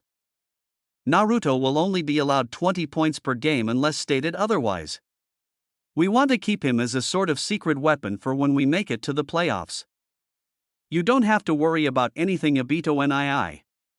Naruto stands up and tightens the bands around his wrists. "We are better than them. Once we get our rhythm going, the other team won't know what hit them." It was almost scary how true Naruto's statement came to be. Right from the tip-off, UCLA controlled the game. If it wasn't Daiki driving to the hoop or performing jump shots, and Shintaro's random three-point shots from within the opponent's half of the court. It was the other players on the UCLA team that would somehow end up with the ball as soon as they found open space. The only time the opponents seemed to be gaining any kind of momentum was during the final 3 minutes of the game when all three members of the trio of aces were on the bench. However, by that time it was already too late to do anything since UCLA had already tripled their opponent's score. When the final buzzer went off, the team went to shake hands with their opponents. The fans, seeing the team's show of sportsmanship, clapped and cheered. Daiki, however, couldn't help but get one last dig in before walking off the court.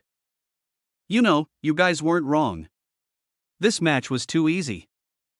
While the team was celebrating their win and the amazing start to their season, the scouts that came to the game to check out the competition left the arena feeling very nervous. With both Daiki and Shintaro scoring over 40 points in this game, all of the scouts had the plan to tell their respective teams to focus on shutting down what they thought to be the biggest threats. The season basically followed the first game, with the team winning most of their games easily, only struggling against the top 4 teams in the country. Even then, they managed to pull out 3 victories, losing only to last year's champs by a small margin. Due to having such a good season, the team was getting lots of publicity, especially Daiki and Shintaro.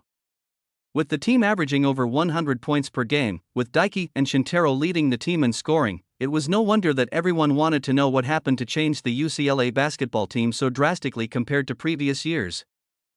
In an interview given before the playoffs, where fans and opposition were hoping to get some much-needed answers, Daiki and Shintaro just managed to confuse everyone to new lengths.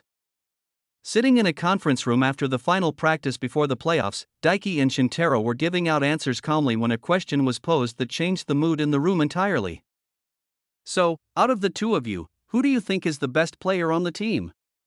All the reporters were leaning forward in anticipation, expecting tension to form between the two players. The reaction they got was not one any of them were expecting at all. Daiki and Shintaro looked at each other before bursting out into laughter. The reporters looked at each other in confusion, not knowing what caused this reaction. Eventually it was Shintaro that shed some light on the matter. Neither of us hold the title of best player on the team. This shocked everyone in the room besides Daiki. Does anyone have a stat sheet of the team on them? If so, I would like you to read out the stats of Naruto Namikaze. One reporter in the back stands up, confused but complying with the request made. Naruto Namikaze's stats per game for the season are as follows: 20 points, 17.3 assists, 11.8 steals, 4.2 blocks. The rest of the room is shocked after hearing this, wondering how they could have overlooked a player with such amazing stats. After hearing all that, I would just like to point out a few things.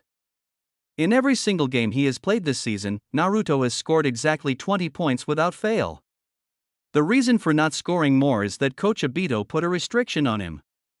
In fact, he has ended most of his games this season with a triple-double. The coach wanted to keep him a secret as much as possible, so he told Daiki and myself to score and be flash as much as possible. Now, however, with the coach not wanting to take any chances so late in the season, he has been given permission to stop holding back in matches. In all honesty, Naruto is undoubtedly the best player on the team. After giving that very enlightening answer, Shintaro and Daiki left a stunned and silent room of reporters, Daiki still unable to contain his snickers. The playoffs and finals would all be happening in 1 week, with the finals on Sunday. The top 32 teams for the regular season would be competing. Even with an incredible regular season, due to previous seasons' track records, UCLA were only ranked 12th in the nation. A lot of people thought that their run this year was nothing but a fluke. The team, however, were not letting all the negative comments get to them. In the locker room before their first game, Obito was going over some last-minute instructions. Our opponents today are ranked 4th for the playoffs. Even though we have beaten them previously, I want no one to get complacent and make any silly mistakes. He looks around to see all the players nodding their heads. Naruto, said the boy sitting up straighter at being called, you have free rein to go all out again. You, Daiki, and Shintaro will only all be on the court together for the first quarter. After that I'll be rotating you guys so that you are well rested for upcoming matches. You also don't have to hold back anymore since we have achieved our goal for this season, so go wild. A very particular smile slowly started to form on Naruto's face. The entire team felt shivers run down their spine as they have only ever seen that smile when he was about to pull off an outrageously elaborated prank on someone. Usually, his victim would have to endure a week of humiliation as pictures would be handed out around campus the next day. Don't worry, Obito NII, they don't know what hit them. Naruto then leaves the locker room with a skip in his step. Everyone turns to Obito with blank stares as Kakashi voices the question on all their minds. What have you done? Turns out that the team had every right to be scared. After tip-off, which was won by UCLA, Naruto was slowly dribbling the ball down the court. The smile he had on his face was so big that it looked like he had his eyes closed. Seeing as the opponents were marking both Daiki and Shotaro very tightly, Naruto just jumped up and made the shot before he got any near the free-throw line. Swish! Everyone turned to Naruto and watched the expression on his face change from happy-go-lucky to a predatory grin. The kitsune has finally been let loose. After the game, a lot of people who put a bet on UCLA losing were shocked into silence. UCLA completely dominated the game with both Daiki and Shintaro scoring over 30 points. Even more surprising was the stats that Naruto put up: 54 points, 14 assists, 17 steals, 3 blocks. People were finally starting to give credit to the interview given by Daiki and Shintaro. In the locker room after the game, Naruto was skipping around in a circle, happy that he was finally able to play without restrictions. The rest of the team were watching on in amusement. Things became funnier when Shika came in with Himawari, who, as soon as seeing the way her father was acting, climbed out of Shika's arms and joined her dad in skipping around. This just added to the team's good mood as they took pictures and videos of the pair. In the post-game conference, Naruto was sitting in front of a room full of sports reporters with Himawari on his lap. Naruto, can you explain to us the strategy that was used during today's game? It was very different from the one UCLA used for the entire regular season. After putting a sweet in Himawari's mouth so that she wouldn't speak out of turn, Naruto answered. Well, the strategy we used in the regular season was because we decided we didn't want to give away all our secrets. The plan was for me to provide support for Daiki and Shintaro. Now that we are in the playoffs, I don't really have any reason to hold myself back. Plus, not to sound conceited or anything, we knew that other teams would have focused their practice sessions on stopping our two highest scorers, who are both leading the NCAA in points per game this season, so having me play with no restrictions throws a spanner in the works. What are your thoughts on North Carolina, the only team that managed to beat you this season so far? Boo-boo. The rest of the room laughs as Naruto covers Himawari's mouth after her outburst. Honestly speaking, beating us when we aren't playing our best isn't really that much of an accomplishment. If we were playing at our best, then I have no doubt that we would have won that game. I'm not saying that North Carolina is a bad team, they are number 1 in the country, but to celebrate like you just won the championship is a bit immature. So you are pretty confident that you will beat them if the two teams meet in the semifinals? If everyone on the team is at full health and plays the way we have been playing this season, then I don't see why we wouldn't win. What a lot of people fail to see is that it's not just me, Shintaro, and Daiki on this team. There are 15 players on this team, all of whom have played this season. Yes, the 3 of us are the core, but we can't play every single minute of every single game. If you watch the games closely, even when the 3 of us are resting on the bench, in most games the rest of the team has done just fine without us. We are a team based on teamwork, not individuals. Naruto lets that sink in before standing up and putting Himawari on his shoulders. Thank you, no more questions. In the quarterfinals, UCLA dominated their match again. All 3 aces scored over 30 points, with Naruto finishing off with another triple-double. The next day they would play North Carolina, the most anticipated match of the season thanks to all the hype it's been getting by both fans and players alike. Jogging onto the court full of confidence, Naruto and the team were expecting to play their toughest match yet. Having made it to the semifinals, they were to play against North Carolina, last season's champions and this season's number 1 team in the NCAA. As soon as the match began, North Carolina proved that it was possible to stop UCLA's seemingly unstoppable offense. By giving up their first and second quarters to force Daiki into receiving 4 personal fouls, essentially taking him out of the game. They spent the rest of the game double-teaming Shintaro. This basically meant that Naruto was the sole attacking force for the team due to everyone else just not being able to play at such a high level so soon in their college careers. North Carolina then shifted their focus onto roughhousing Naruto as much as possible, whether he had the ball or not. At the end of the third quarter, Naruto was covered in bruises. Almost every movement he made caused him to either wince or flinch in pain. Due to the game being so evenly matched, even with Daiki sitting on the bench, Obito couldn't take Naruto out. The crowd, noticing the dirty play being done, started getting behind UCLA. The cheering and chanting grew to fervor pitch as the buzzer for the fourth quarter went off. The quarter started off well enough with UCLA, with Naruto pushing through the pain and creating opportunities for the rest of the team. Shintaro also managed to put away a few shots on the rare occasion he got free. Just as things seemed to be looking up, everything came crashing down. As Naruto drove to the basket for a layup, a North Carolina defender jumped in the air to contest it. As both players came down, the defender hooked Naruto's arm between his own arm and body, leaning his full weight down upon Naruto. Snap. Chapter 4. Naruto roaring in pain slowly became the only sound heard in the arena. As more and more people turned their gaze to him, they realized that something was indeed very wrong. Naruto was on the floor, lying down on his right side with his right hand clutching left shoulder, writhing in pain. The refs blew the whistle to indicate that the game clock must be stopped as the injury looked quite serious. UCLA's medical team came on court to try and help Naruto, but he shouted at them instead. "Get Tsunade out here." Tsunade, hearing her godson call out for her, quickly made her way down onto the court. Getting to him, she knelt down and tried to sit him up gently. When he was sitting up as comfortably as possible, she began doing checks the best she could in the situation. Naruto would shout every now and then. Well, besides the obvious dislocation, it appears that a few nerves have been caught in the socket.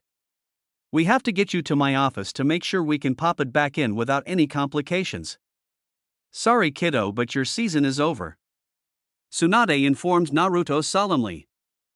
The news hit Naruto like a ton of bricks. Never before has he been so injured that he has had to miss out a game. He couldn't believe this was happening to him so close to the finals. Suddenly he heard a sound that nearly broke the control he had on his emotions. Looking down the court, he saw the North Carolina team congratulating the player that took Naruto out. It looked like he wasn't the only one who heard them, as he saw Daiki, and surprisingly Shintaro, go over to confront them. Soon there was a scuffle and both Shintaro and Daiki got hit with a technical foul. This meant that Daiki was kicked out of the game. The crowd, finally getting information and understanding what was happening on the court, started booing North Carolina for such dirty play. No one could believe that they would go so far as to injure a player just to win the match. As Obito was yelling frantic instructions to the team now that they lost both Daiki and Naruto, looked around and noticed that absolutely no one was listening to him.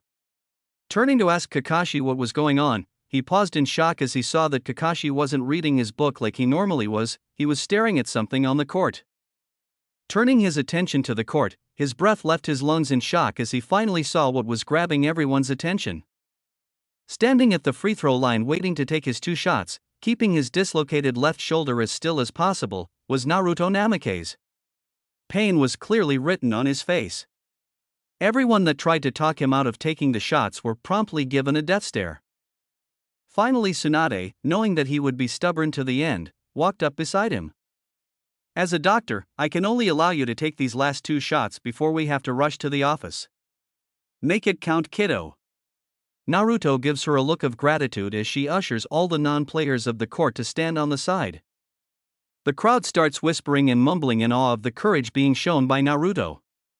No player has done such an act before. Naruto, who doesn't even pay attention to the crowd, turns rage-filled eyes towards North Carolina, who freeze in fear, unable to believe that even though they took him out of the game they still couldn't break his spirit. The ref passes the ball to Naruto and indicates that it's his first throw. Naruto catches the ball awkwardly with one hand before bouncing it 3 times. On the last bounce he brings his hand under the ball and performs a modified scoop shot. Swish. The crowd goes insane at the amazing skill and determination before becoming silent at what is being shown on the big screen. A camera has zoomed in on Naruto's face and tears can clearly be seen running down his cheeks, yet he doesn't scream out in what everyone can tell must be tremendous pain. He waves off his teammates that try to help him and stares at the ball in the ref's hands. The ball is passed to him again. He performs the same procedure as before and produces the same result. After he scores, he just stands there clutching his shoulder. Shintaro, being the first to understand what has to happen, quickly fouls a North Carolina player so that a timeout could be called. As Tsunade is slowly helping him off the court, he lifts his good arm in the air and waves at the crowd, thanking them for their support. After he has entered the tunnel, Shika turns to the rest of the friends and family that came to support Naruto. He sees Rin and Shizune trying to calm down a frantic Himawari. The poor girl is distraught due to seeing her dad so badly injured. Heaving a huge sigh, he turns his gaze towards the North Carolina bench. Troublesome, you saw that look in his eyes, right? Those were the eyes he had when he saw Hinata in tears. Yeah, the exact same look he had before he destroyed West Philadelphia. North Carolina will definitely come to regret their decision of turning the ire of the Kitsune onto them. In the studio of ESPN First Take, Stephen A. Smith was explaining what he thought of the latest NCAA season. We need to look at the facts and the stats, people. Naruto Namikaze could go on to become the next big thing. He managed to score exactly 20 points in every single game he played, without fail. The only reason he never scored more was because of the strategic move played by the coach of the team. When he was allowed to play without restrictions, he still scored over 40 points in both the first 2 games of the playoffs, and then even somehow managed to get 34 points in the game against North Carolina. A game in which he dislocated his shoulder so badly that he had to be rushed off to the emergency room. But, let's not focus entirely on the amount of points this kid scores, let's look at his other stats per game. Adding to the 20 points he was restricted to, he managed to average 16.7 assists and 12.3 steals per game. This basically means he had to score a triple-double for at least a quarter of all his games. I am willing to bet my money on it here and now. Next year's NCAA champions will be UCLA, led by one Naruto Kitsune Namikaze. Naruto was sitting in a chair making funny faces at Himawari. Said girl was giggling at her father for acting silly. She was excited because they were going to Hiruzenjiji today. She hasn't seen him in a long time and she misses the stories he would always tell her. The door to the office opens and in walks Tsunade and Shizune, who both walk over and give Himawari a kiss hello. Tsunade sits at her desk and takes a folder from Shizune. After looking over the contents, she nods her head and looks at Naruto. You are all cleared for training, kiddo. It's been 3 weeks since the dislocation and your shoulder is back at full strength. You might still feel a bit of stiffness, but it's nothing stretching before and after practice won't fix. Thanks, Bachan. I was getting bored just sitting at home all day. Even though Himawari is great company, I miss playing ball. Yeah, thanks, Bachan. Daddy isn't fun when he is being all moody like Sasuke Kyufu. Tsunade and Shizune laugh at Naruto's expense while he rubs the back off his head sheepishly. Walking outside with Himawari sitting on his shoulders, Naruto spots Kakashi leaning against the wall. Yo, Kakashi and I. What are you doing here? I was actually looking for you. Kakashi takes Himawari off of Naruto and puts her on his back. I have a way to strengthen your body so that it'll be harder for you to just get injured again. Plus, it'll be a great way to learn self-defense. That's great and all, Kake and I, but I was going to take Himaheim to go see Gigi. She really misses him. Kakashi gives Naruto his famous closed-eye smile and walks off with Himawari laughing happily on his back. I know. You will be training at his gym again. I managed to call in a favor from an old-time friend. He's a bit eccentric, but he is honestly the best in the business when it comes to teaching and coaching mixed martial arts. Later that night, Himawari runs into Tsubade's house to tell her grandma about her day. Kakashi follows her inside at his usual lazy pace. And then the funny green man had Daddy run around carrying big heavy bags, and then he shouted at Daddy cause Daddy fell down on his face, and then Daddy crawled to the corner, and then Daddy started crying, and then Gigi told me stories in the dash. Kakashi left Tsunade to deal with a hyperactive Himawari and went into the kitchen to greet Shizune. After kissing his wife on the cheek, he sat at the table while they spoke about how their day went when all of a sudden Naruto comes stumbling into the kitchen before collapsing on the table. Kakashi and why do you hate me? Is it because of all the pranks I pulled on you when I was younger? I'm sorry, I won't do it ever again. Please don't make me go back there.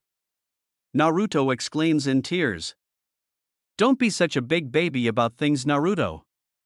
MMA will help strengthen your body better than anything else ever could. Plus, Guy will be able to help you out with your speed. You may be fast compared to everyone else in college, but if you want a real edge in the NBA, you will need Guy's help. And then the weird man gave me this green suit, and then he said I was youthful, and then I asked about his bushy eyebrows, and then he said I was youthful, and then dash. Although, it might be a good idea to keep Himawari away from him and Lee. Kakashi pauses in his speech as Himawari walks into the kitchen and sits at the table dressed in a green jumpsuit. 2 months, Naruto. You just need to endure for 2 months. Having to deal with both Guy and Lee after he was finished with classes for the day was pure torture for Naruto. Every day they would have him doing a different set of exercises that would work on a different aspect of his playing style. At the end of the 2 months, Naruto could run and dribble faster than ever before. His passes also became more accurate and could be unleashed at a moment's notice. He could also jump higher than before. In fact, because his legs now had so much explosive power contained in them, he could now dunk whenever he wanted, not just when he was on fire during a game. He hardly gained any weight, just strengthened the muscles he already had. When asked what improved the most during the 2 months of training, Naruto would answer that the release time on his shots had now shortened to a time he was happy with. Without losing any of the accuracy he spent hours honing, Naruto now had a quick-fire shot that would be very hard to guard against. The impressive training didn't come without any drawbacks, however. For some particular reason that had Naruto and Kakashi praying to almost every single deity they knew of, and everyone else laughing at their predicament, Himawari absolutely adored the green suit given to her by Guy. The only thing she changed was the color. It was now indigo to match her hair. Try as they might, they just could not get her to give it up. Luckily for them, Kurama absolutely hated the jumpsuit and would run away every time Himawari tried to hug him. Eventually she gave the jumpsuit up, preferring to have Kurama with her. On the day of the first practice of the season, the first years were all standing around awkwardly while the older team members were playing around waiting for their 3 key players, as well as Kakashi and Obito. Everyone turned to look at the doors as 3 figures appeared. The first figure was walking with a lazy strolling, yawning every couple of steps as if he just got out of bed. The second figure was taking off the tape around his fingers. The third, and shortest, figure was listening to music, bobbing his head along to whatever song he was listening to. Just as they were about to be greeted, everyone except Naruto, who just continued listening to music, heard a terrified scream. Suddenly Obito came running through the gym's door, screaming his head off, followed by a happily running Kurama. For some reason, Obito has always been afraid of Kurama, who just loved to scare him. Obito ran up to Naruto and jumped on his back, ripping out his earbuds so Naruto could hear him. Naruto! Get that demon away from me! Naruto glanced down at his feet and saw Kurama sitting there, wagging his tail. Throwing Obito off his back, Naruto picked up Kurama and put him on his head before facing the rest of the team. Yo, how was your break for everyone? Everyone, besides the first years who stood in shock at what just occurred, gave him a reply. Soon Kakashi came in carrying Himawari on his shoulders. As he walked past everyone to the ball cart, Himawari happily waved at them. Again, only the first years found this strange. Kakashi placed Himawari in the cart, glanced at a sulking Obito, turned to the team and started taking roll calls. When he was finished, he called Naruto up to talk to everyone. Yo, for the first years and new members, I'm Naruto Namikaze, your captain. Welcome to the UCLA basketball team. If you have any questions or problems, don't hesitate to ask me or any of the older members for help, except for Daiki. Never ask Daiki for help with anything. Naruto only received a loud snore in reply. Now, like we did last year, the team's positions will all be scrapped and we'll start with a freshman versus senior game, to see where the new players are at in terms of skill. Don't worry if you don't make the team. Everyone will play. Our goal is to win the championship this year, which means a rotation of players will be key so everyone is well rested and risk of injury is lowered. Any questions? Yeah, what's with the dog on your head and that kid in the cart? Well, the kid in the cart is my daughter Himawari. She basically comes to all the home game and practices, and the fox on my head is called Kurama and goes wherever Himawari goes. Anything else? No? Awesome. Naruto takes Kurama off his head and puts him to the cart with Himawari. Let's get started. Due to the incredible comeback season they had last year, and basically fielding the same team as well, UCLA were rated in the top 4 best college basketball teams in the nation. Everyone was expecting them to make it to the playoffs and at least the semifinals again. The team didn't let down their fans. Due to the team improving so much last year, the trio of aces didn't have to carry everyone as much as they did the previous season. In fact, they rarely ever played in the same quarter. The team's confidence was at an all-time high because of the amazing season they were having. It was 1 month until the playoffs and they were at the top of the table. Their next match was something everyone was looking forward to, North Carolina. Due to the dirty match played in last season's semifinals, a rivalry had started to form up between the two teams, with both teams making comments about the other in interviews leading up to the match. The day of the match was soon upon them. Tension was high in the locker room. The game was getting more media coverage than any other regular season game due to everyone wanting to see the rematch between the two. However, what everyone got was not what any of them expected. In the locker room before the game, the second and third years approached Naruto, Shintaro, and Daiki. We know we are asking a lot from the three of you, but we want you three to sit out this match. Daiki and Shintaro were in shock. In what could probably be the biggest game of the season, their teammates asked them to sit out. Naruto was the only one who stayed calm. I think I might already know what's going on, but please explain it so that I know for certain. Why don't you want us to play this match? With playoffs right around the corner, no one wants one of you to risk injury. Plus, this is a matter of pride. We want to show that we can compete with the best out there, even if you three aren't playing. What better way to do that than against the team that ended things for us last season? Naruto didn't give them an answer. He looked at each second and third year player before standing up and getting dressed. Just as he finished, Obito walked in and took a step back in surprise at the tension in the room. Naruto walks toward the door before turning to the team. I trust you guys to play your best. Win or lose, know that I'm glad to be on this team. Naruto walked out the door soon, followed by Daiki and Shintaro, all three content with letting their teammates have the spotlight for once. They walked out the tunnel to the cheers of the crowd, which quickly turned to gasps of surprise and then mumbling of confusion when they walked straight past the team bench and went to join their friends and family in the bleachers reserved for them. The game started out very slowly but soon picked up when the crowd, following the trio of aces' lead, began cheering for UCLA. The more the fans cheered for them, the more hyped up the team got.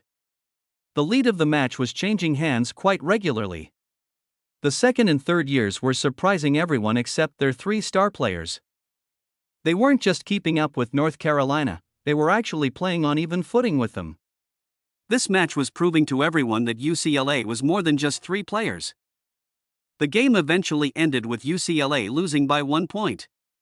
Before the team could drop their heads in defeat, the crowd gave them a standing ovation. Many people that came to watch the game understood what the team tried to accomplish and let them know that they had everyone's respect. The press conference after the game put a damper on things though, and just added more intensity to the rivalry. North Carolina's coach, embarrassed at almost being beaten by what he perceived to be a second-rate team, made his opinions known. Of course we won the game. Anyone would have after playing against such a weak team. We beat them last year as well. We are the reigning and defending champions. No second-rate team will be able to beat us. The conference room erupted after that statement, everyone wanting to be heard over everyone else. Things suddenly became quiet when the sound of a clearing throat was heard through a mic. Everyone looked towards Naruto. Even though he had a smile on his face, they could all practically feel the anger radiating off of him. You say my team is weak? They just pushed the supposed best team in the country into an OT game without their top 3 players. Let's not forget that you only won last year's semifinals by fouling out one star player and then injuring another. You think my team has just forgotten what you did? The team wanted to prove that they can compete with the best, even when Daiki, Shintaro, and myself aren't playing. I'd like to think that's exactly what they did tonight. Next month the playoffs begin. I can promise you this here and now. UCLA will not just win this year's championship, we will double the score of every single opponent we face. Everyone was shocked beyond belief after that proclamation. To promise such a thing is so unheard of that if it were to actually happen, it would go down as one of the greatest NCAA moments of all time. And if we once again face off against North Carolina, we will more than triple their score, with myself not taking a single shot. Naruto got up and walked out the room, followed by a smiling Kakashi and a laughing Obito. In the gym during last practice before the playoffs began, the entire team besides Naruto and Shintaro were experiencing true fear running through them. Daiki Ayaman was giving everyone a heartfelt, genuine smile. Something none of them have seen before. Oi Captain, can you explain that one more time please? Naruto sighed in annoyance. He had already explained it 3 times, but it seems Daiki was too overcome with excitement to fully understand what he had said. For the last time, because I lost control of my anger at the press conference, the 3 of us will no longer be holding back. I have given you permission to go wild. No more holding back until we win this championship. I want there to be no doubt in anyone's mind just who the best in the country is. Daiki didn't say a word as he picked up a ball and left the gym, the smile never leaving his face. It was Shintaro that answered. No, he is too excited to train properly with anyone right now. When he gets like this, it's best to stay out of his way. Turning to Naruto, he voiced something that was on his mind. Captain, in the first game, it would be wise to send the ball to Ayaman as much as possible. I already planned to. Sitting on the bench before the first game of the playoffs, listening to Obito go through the game plan, Naruto takes a glance at Daiki. Seeing something odd, he looked closer. It was like there was a flickering of lightning in Daiki's eyes. Immediately turning to Obito after realizing what this meant, Naruto interrupted. Daiki is getting the ball the entire game. Silence met him. Normally Naruto would never question or go against Obito or Kakashi when it came to strategy, but the few times he did prove to be good calls. Kakashi, having seen what Naruto saw, agreed with him instantly. Shintaro will be sitting out this match. I have a feeling we will need him in the next match since Daiki will still be recovering from this one. Shintaro looked over at Daiki and gave him a nod before putting his tracksuit back on. The crowd reacted to this by whispering and commenting, wondering what was going on. Just before the match began, Daiki walked over to Shintaro and gave him a proper Japanese bow of gratitude. He then walked onto the court without saying a word. Daiki absolutely dominated the match from the get-go. After winning the tip-off and passing the ball to Naruto, he sprinted to the hoop and jumped into the air. Just as he was coming down, the ball landed in his hand and he slammed it down with authority. The crowd went wild seeing such a play right at the beginning of the match. For the rest of the match, Daiki would be scoring from normal jumpers while performing 1 or 2 trick shots a quarter. He was keeping things very basic, but because of his speed, level of concentration, and Naruto passing to him at the right moment, the defenders just couldn't handle him. In the 4th quarter, Daiki started playing street ball. He would taunt his defender and make him look silly in front of everyone. He crossed the ball through his legs to his right while leaning his body to the left. As the defender reached in to grab the ball, Daiki reacted quicker and grabbed it with his right hand before driving to the hoop for a dunk. The game finished with UCLA more than doubling their opponent's score, Daiki scoring 68 points, and Naruto picking up another 17 assists by providing passes for Daiki. Due to Daiki going all out in the first game of the playoffs, Obito had to bench him for the second game. He was perfectly okay with this as he was fast asleep in the team's locker room while the match was going on. Naruto was making use of simple screens to get away from his defender before driving to the hoop or passing to an open teammate. By halftime, UCLA had a considerable lead. It was now just a matter of making sure that their score was double that of their opponents. After halftime, Shintaro really came alive.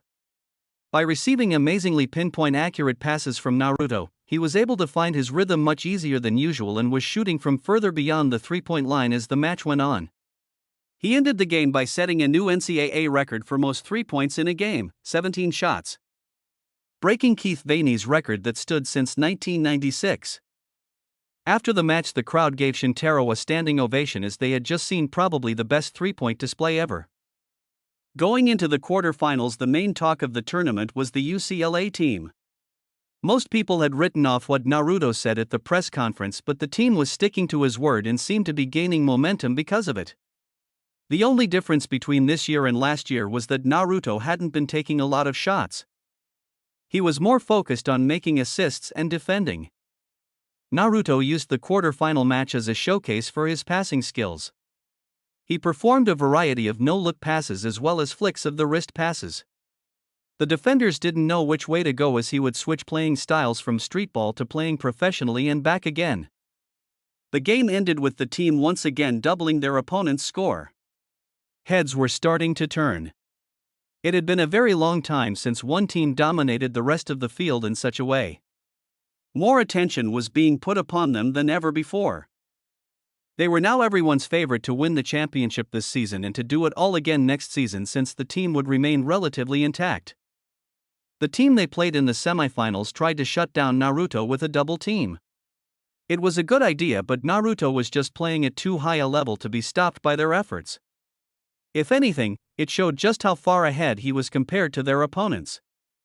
After scoring 20 points, he stopped taking shots to just focus on passing and dribbling again. As the clock was running down to the end of the game, Naruto was dribbling the ball through his legs in front of a defender. Throwing the ball against the defender's head, he caught it and took the three-pointer, making the shot just as the buzzer went off. Everyone watching went insane after seeing what he just did. Normally they would only see such skills if they went to watch a streetball tournament, but here was a guy playing in the NCAA who could use both a professional and a streetball style of play. The day of the final was here. Everyone couldn't wait for the match to begin. A lot of people were thinking that this match would finally prove who the best team in the NCAA really was. No one had forgotten the statements made by Naruto either. They all wanted to see if he would stick to his word or not. Before the game, as the team was going through their normal warm-up routine, everyone witnessed that Naruto wasn't even attempting to make a basket. He was either doing elaborate passes or practicing his dribbling skills, the look of utmost concentration on his face. When the starting members were being announced, Naruto picked up Himawari and put her onto the announcer's table. As the UCLA members walked past her, they all gave her a high five. She had really become the team's lucky charm. When it was Naruto's turn, they hit their right hands together, then their left hands, before finishing things off by dabbing in the opposite direction. Many of the girls in the crowd found this to be extremely adorable. Many at UCLA had tried to get a date out of Naruto, but he would always reject them as gently as possible, adding to his charm even more. Naruto just wasn't ready to move on from Hinata yet. Stepping onto the court, the UCLA team and supporters were strong with their 3 star players. All 3 of them were looking more serious than ever before, going through none of their pre-game jokes or antics. All 3 of them were looking at North Carolina as a predator would look at its prey. Finally, the nation would see what these 3 amazing players could do when they were playing all out at the same time. The ball was tipped off with Carolina winning it. Before they could react, Shintaro hit the ball in the PG's hands and Naruto caught it. Faster than the defenders could react, Naruto ran towards the hoop before jumping and throwing the ball against the backboard. Daiki, who was running behind Naruto, jumped and slammed the ball down hard. Without even acknowledging the amazing dunk, both players ran back and prepared the defense. Carolina missed the shot and Naruto got the rebound. He dribbled the ball up the catch before he saw Daiki run past him. Thinking that Daiki would get the pass, the defenders all ran to cover him. Naruto threw the ball straight at Daiki's feet and watched it bounce between his legs and straight into Shintaro's hands, who sent the ball flying for a 3. The rest of the half followed in a similar fashion. Daiki and Shintaro scored most of the team's baskets while Naruto kept gaining more assists. By the end of the second quarter, he had managed to gain 14 assists. UCLA had more than doubled Carolina's score, 78-36. The three star players were benched for most of the third quarter. However, that did not help Carolina at all. The rest of the team, having gained confidence from their previous game against Carolina, proved that they had improved dramatically thanks to the confidence boost. They increased the lead during the minutes their three star players rested. The Carolina coach was shouting at his players to do something that would help. Nothing they did seemed to be working. The crowd were against them as well, preferring to hype up the UCLA team. The feeling of dread in their stomachs just increased as the crowd renewed their cheering at the sight of the three star players. At the end of the third quarter, the score was close to being tripled and Naruto was on 20 assists for the game. Obito wasn't saying a word, just allowing his team to rest as he knew that they would be winning this game. With the final quarter of the season about to begin, Naruto, Daiki, and Shintaro decided they were going to really show off their skills. After receiving a pass from Naruto, Daiki raced towards the free throw line before jumping up and leaning his body backwards. The crowd watched in amazement as Daiki never let the ball go until his body was exactly perpendicular to the ground. On the next play, Naruto threw the ball at Shintaro, who was already in the air going through his shooting motion. Shintaro received the ball just as he flicked his wrist, sending the ball into a beautiful arc that saw it hit nothing but net. The crowd reacted in astonishment at the passing accuracy of Naruto and the complete trust between teammates to pull off such a difficult move. The game ended with Naruto catching a rebound and dribbling the ball up court before throwing it in the air at the sound of the buzzer. UCLA 156-47 North Carolina. The UCLA fans erupted into cheers at finally winning the championship after so many years of losing. The team all ran onto the court and had one huge group hug before starting to chant UCLA. Confetti shot out of nowhere and covered the entire floor. While a stand was being set up in the middle of the floor, Naruto went to go search for his daughter. Finding her with Tsunade, he picked her up and placed her on his shoulders before going back to the team. When they saw Himawari, they renewed their cheers and got her one of the t-shirts that they had to wear for being champs. One was quickly placed over her head along with a cap. The team had to pose for photos while the trophy was being presented to them. When the photographers asked for Himawari to leave the podium, the team refused to take any more until she was back with them. And now, awarding the MVP trophy to the player voted to have played the best this season, Naruto Kitsune Namikaze. The first player to win MVP without scoring a single point in the final match and setting another new record of 27 assists in a single game. Chapter 5. So let me get this straight. Naruto looked around at everyone sitting by the pool, listening to him continue a rant that started hours ago. I was the only one that didn't know Shika was advancing his courses so that he could be my agent in time for the draft this year. Temari was helping him as well as starting up her business. And Sasuke proposes to Sakura? Yes, everyone shouted at him. Having just got back from a week-long trip with Himawari, Rin, Shizune, Kakashi, and Obito to Disneyland, Naruto wanted to know what all he had missed out on. But it's just been a week. You guys could have just waited for me to get back. Naruto pouts at everyone but stops when he sees that it has absolutely no effect on any of them. Troublesome, stop whining. It's over. You just need to focus on this season and make sure your stats are good enough to be noticed by the NBA. After the previous 2 seasons, you are in position to be picked in the first round, but there's no need to get complacent. Now's the best time to show all the teams that you can still play your normal ball even with the pressure of being champion over your head. Ever since the finals, more attention has been put on Naruto than ever before. Everyone wanted to know more about the guy that made such a bold prediction and then went on to do exactly that. Sports reporters were busy blowing up his phone, as well as sports agencies that wanted him to sign with him. Unfortunately, because of his contract to play in the NCAA, he couldn't talk to any of the agencies or accept handouts and sponsorships. Fortunately for him though, he had Shika and the rest of the gang watching his back so that there was no reason for him not to play the upcoming season. Even if I was allowed to talk to them, I still would have Shika there with me. No way am I going to let anyone else handle my affairs. Have you decided what team you want to join? Asked Temari.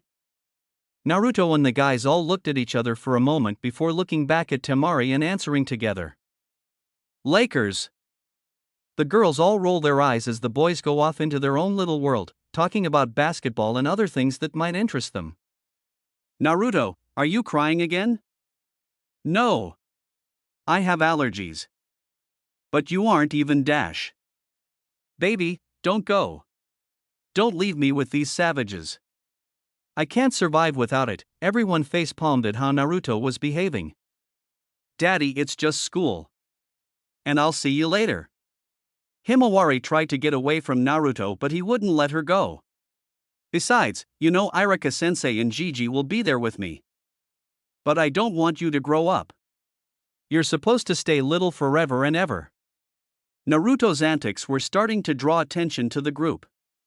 It was the first day of school and the gang all went to secretly make sure that Naruto didn't embarrass Himawari too much. Don't forget to make friends.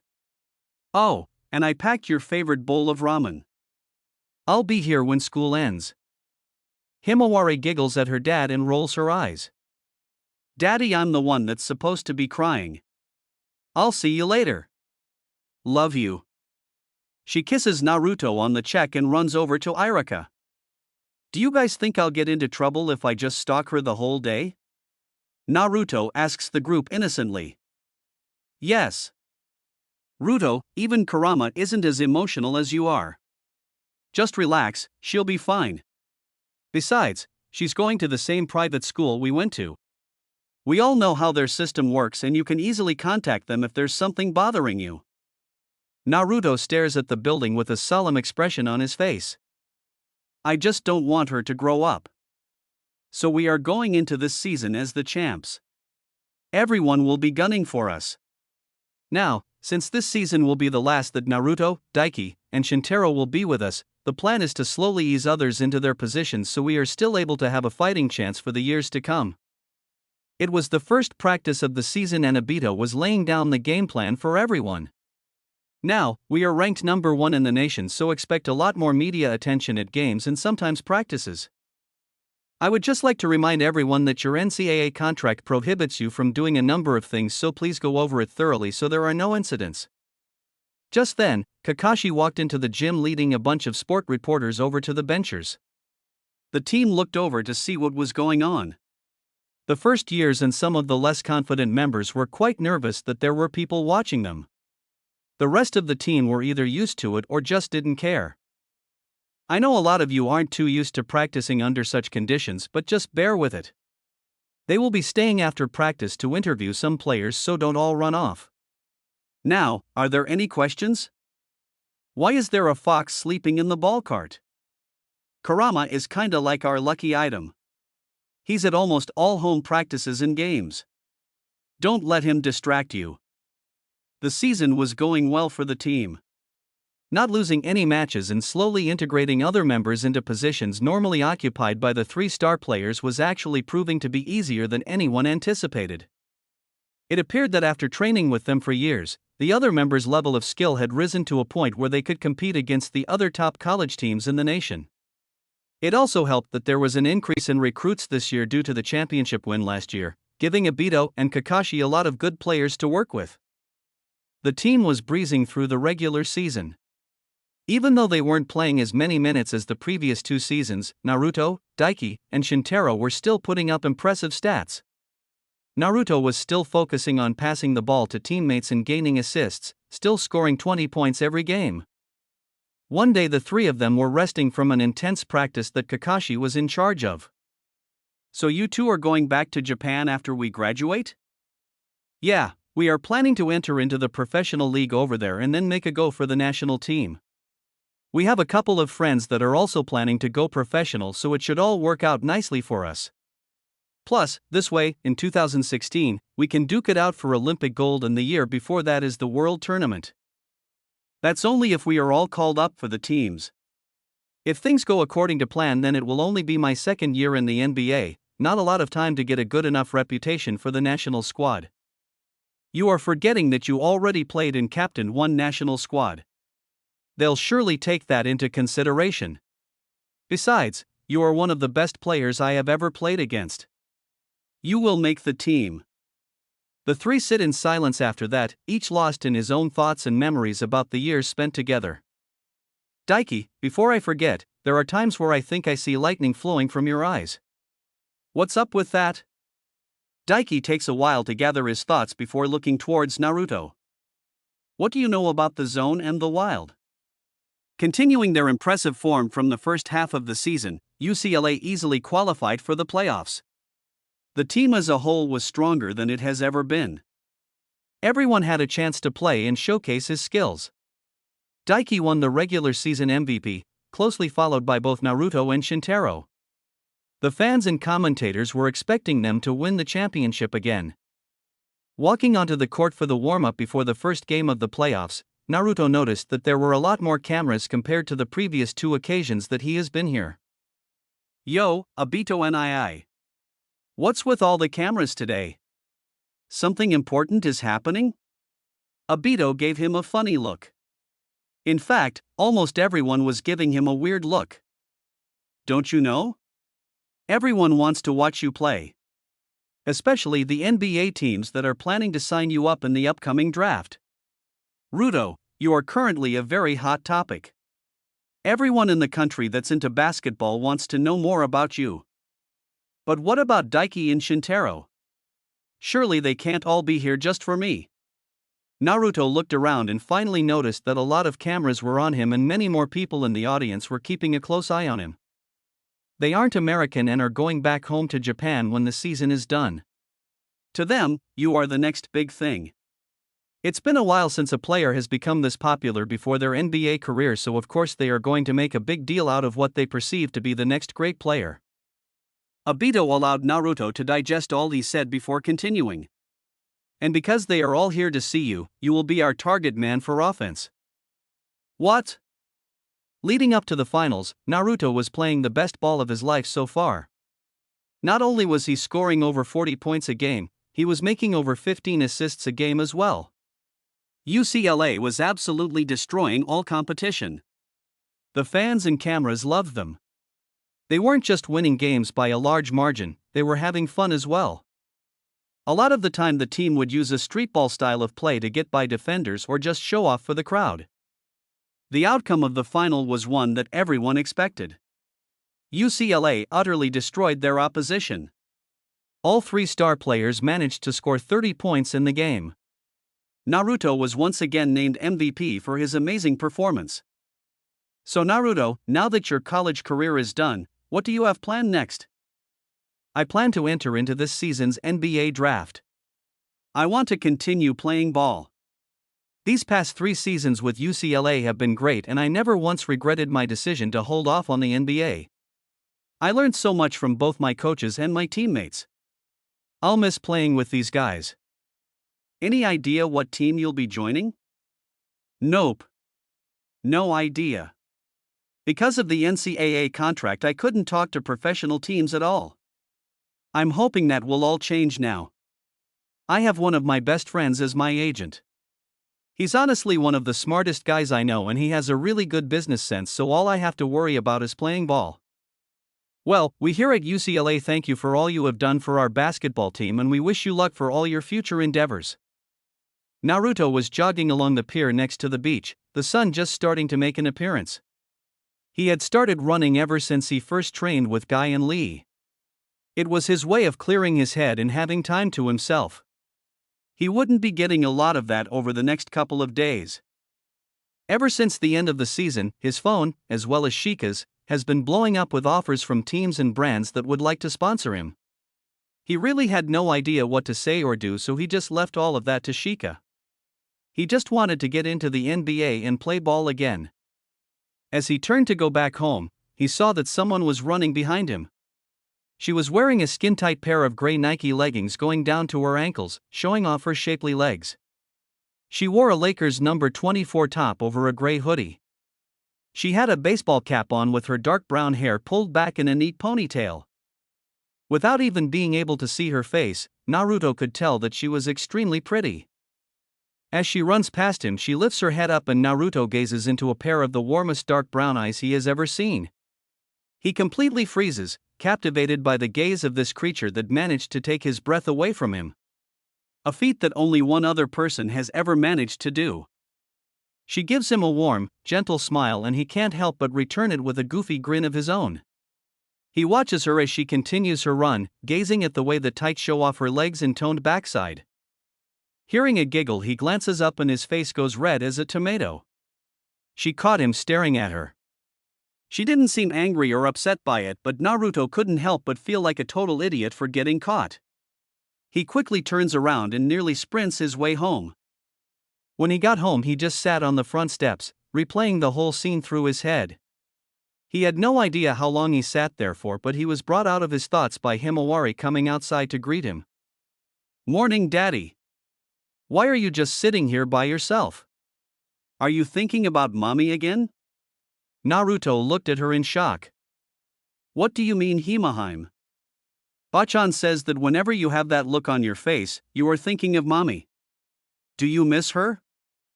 Come here, Heim." He picks her up and sits her on his lap. "Of course I miss her, Heim. She was really amazing. Daddy, why don't you get another girlfriend?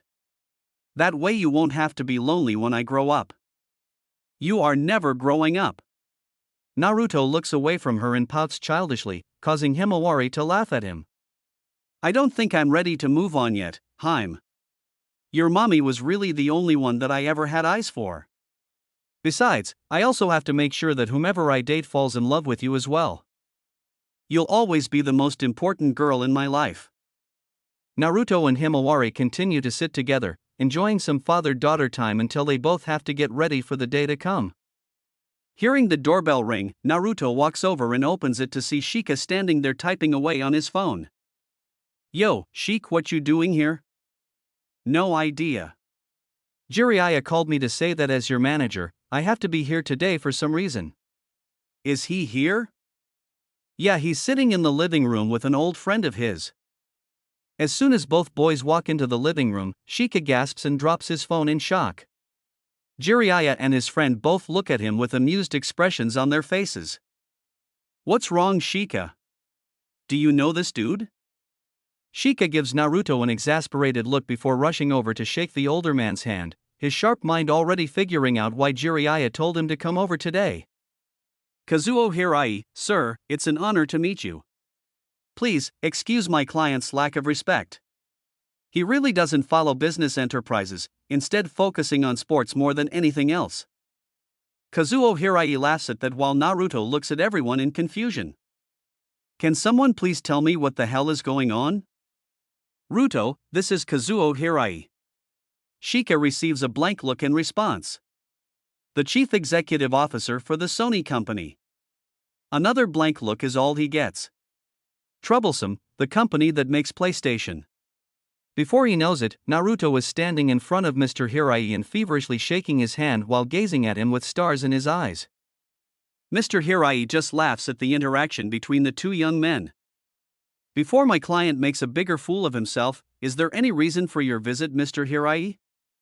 "Well, I'm actually here on a possible business venture." This perks the interest of Shika while Naruto goes off to the kitchen. "Since you are Naruto Namake's agent, I would like to talk to you about Naruto being the first professional sports person represented by Sony." Naruto walks back into the living room to find an amused Mr. Hirai and Jiraiya looking at Shika, who appears to have gone into shock. After shaking him a bit until he regains his focus, Naruto sits down to listen in on the conversation. "Of course I want to say yes right away, but I have to ask what you can offer my client." "Our goal is to win championships and for Ruto to become the best out there." "What can you provide that would enable Naruto to achieve his dream?" "I'll start off with the social events. Even if Sony is based in Japan, we have branches all over the world, especially in America.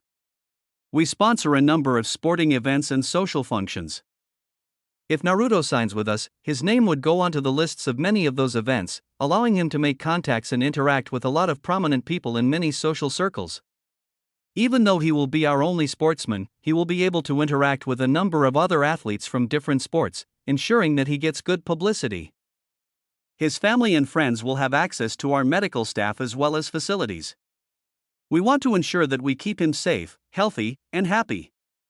He will have access to a lot of new merchandise.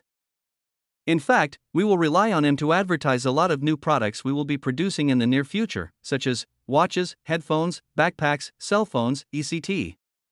We can also provide top-of-the-line trainers for the off-seasons or if he is recovering from injury. There is more that you will need to know, such as code of conduct and wearing other brands, but that will all be in the contract. Shika takes a while to process all that he has been told. Truthfully, it was a big risk. Even though there were a lot of benefits, Sony just wasn't known for being involved in sports. I have to ask Mr. Hirai, why represent Naruto? It's actually quite simple, his heritage and friendship circle. Seeing that he is only getting confused looks, he proceeds to elaborate. Before coming here, I asked my best investigators to do a background check on Naruto. It appears that even though he has Japanese heritage, he is also close to a lot of well-known individuals, such as yourself, Mr. Nara, that will one day take over the family business. Sony's aim is to use Mr. Namikaze as a foothold for helping and, in the future, representing these family businesses. Whether that is by providing the top-of-the-line equipment or by providing top-of-the-line research, will be entirely up to the head of said family. The point is, I see a major opportunity to help this big family you seem to have built here over the years, and to expand it in the years to come. You will be allowing us, the Sony company, access into sports, culinary, veterinary and maybe even law enforcement businesses. Shika couldn't believe his luck. This man wasn't just providing support for Naruto, he was offering to help out the families that are all close with Naruto. Why? Why go this far? After the question was asked, Naruto and Shika both noticed the hardened gazes of both Jiraiya and Mr. Hirai. I owe Minato and Kushina Namikaze a great deal more than I could ever repay. This is just my way of trying to repay them. In all honesty, I have been following Naruto's achievements since Minato first told me about them years ago. Wait. You knew my parents? Yes, they were helping my company with something very important and very confidential. But we digress. Mr. Nara, will your client be signing up with the Sony company? So let's talk about Naruto Namikaze.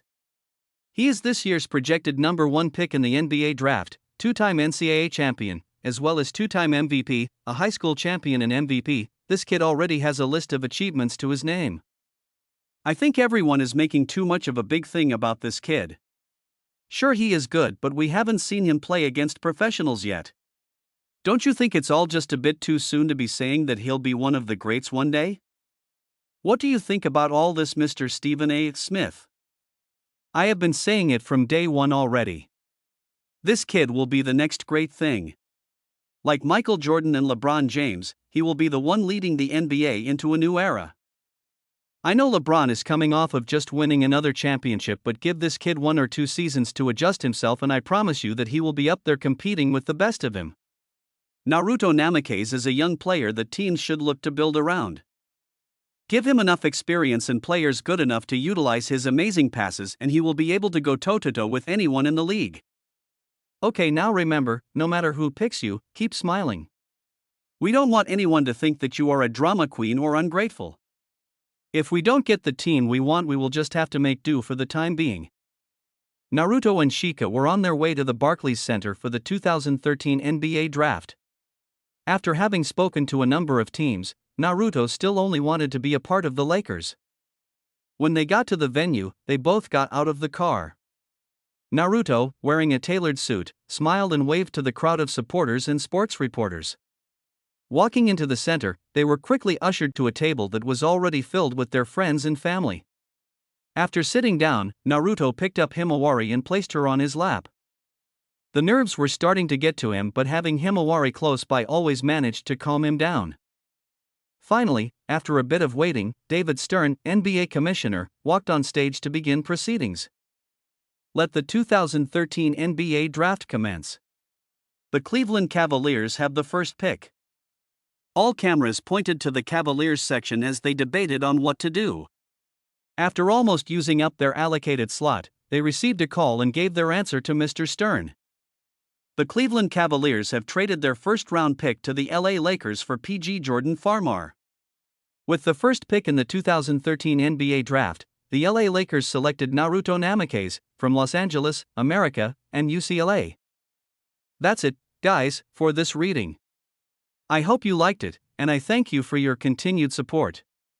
Please like and subscribe for a free ticket to the different worlds of anime fanfiction. I look forward to having you on board again.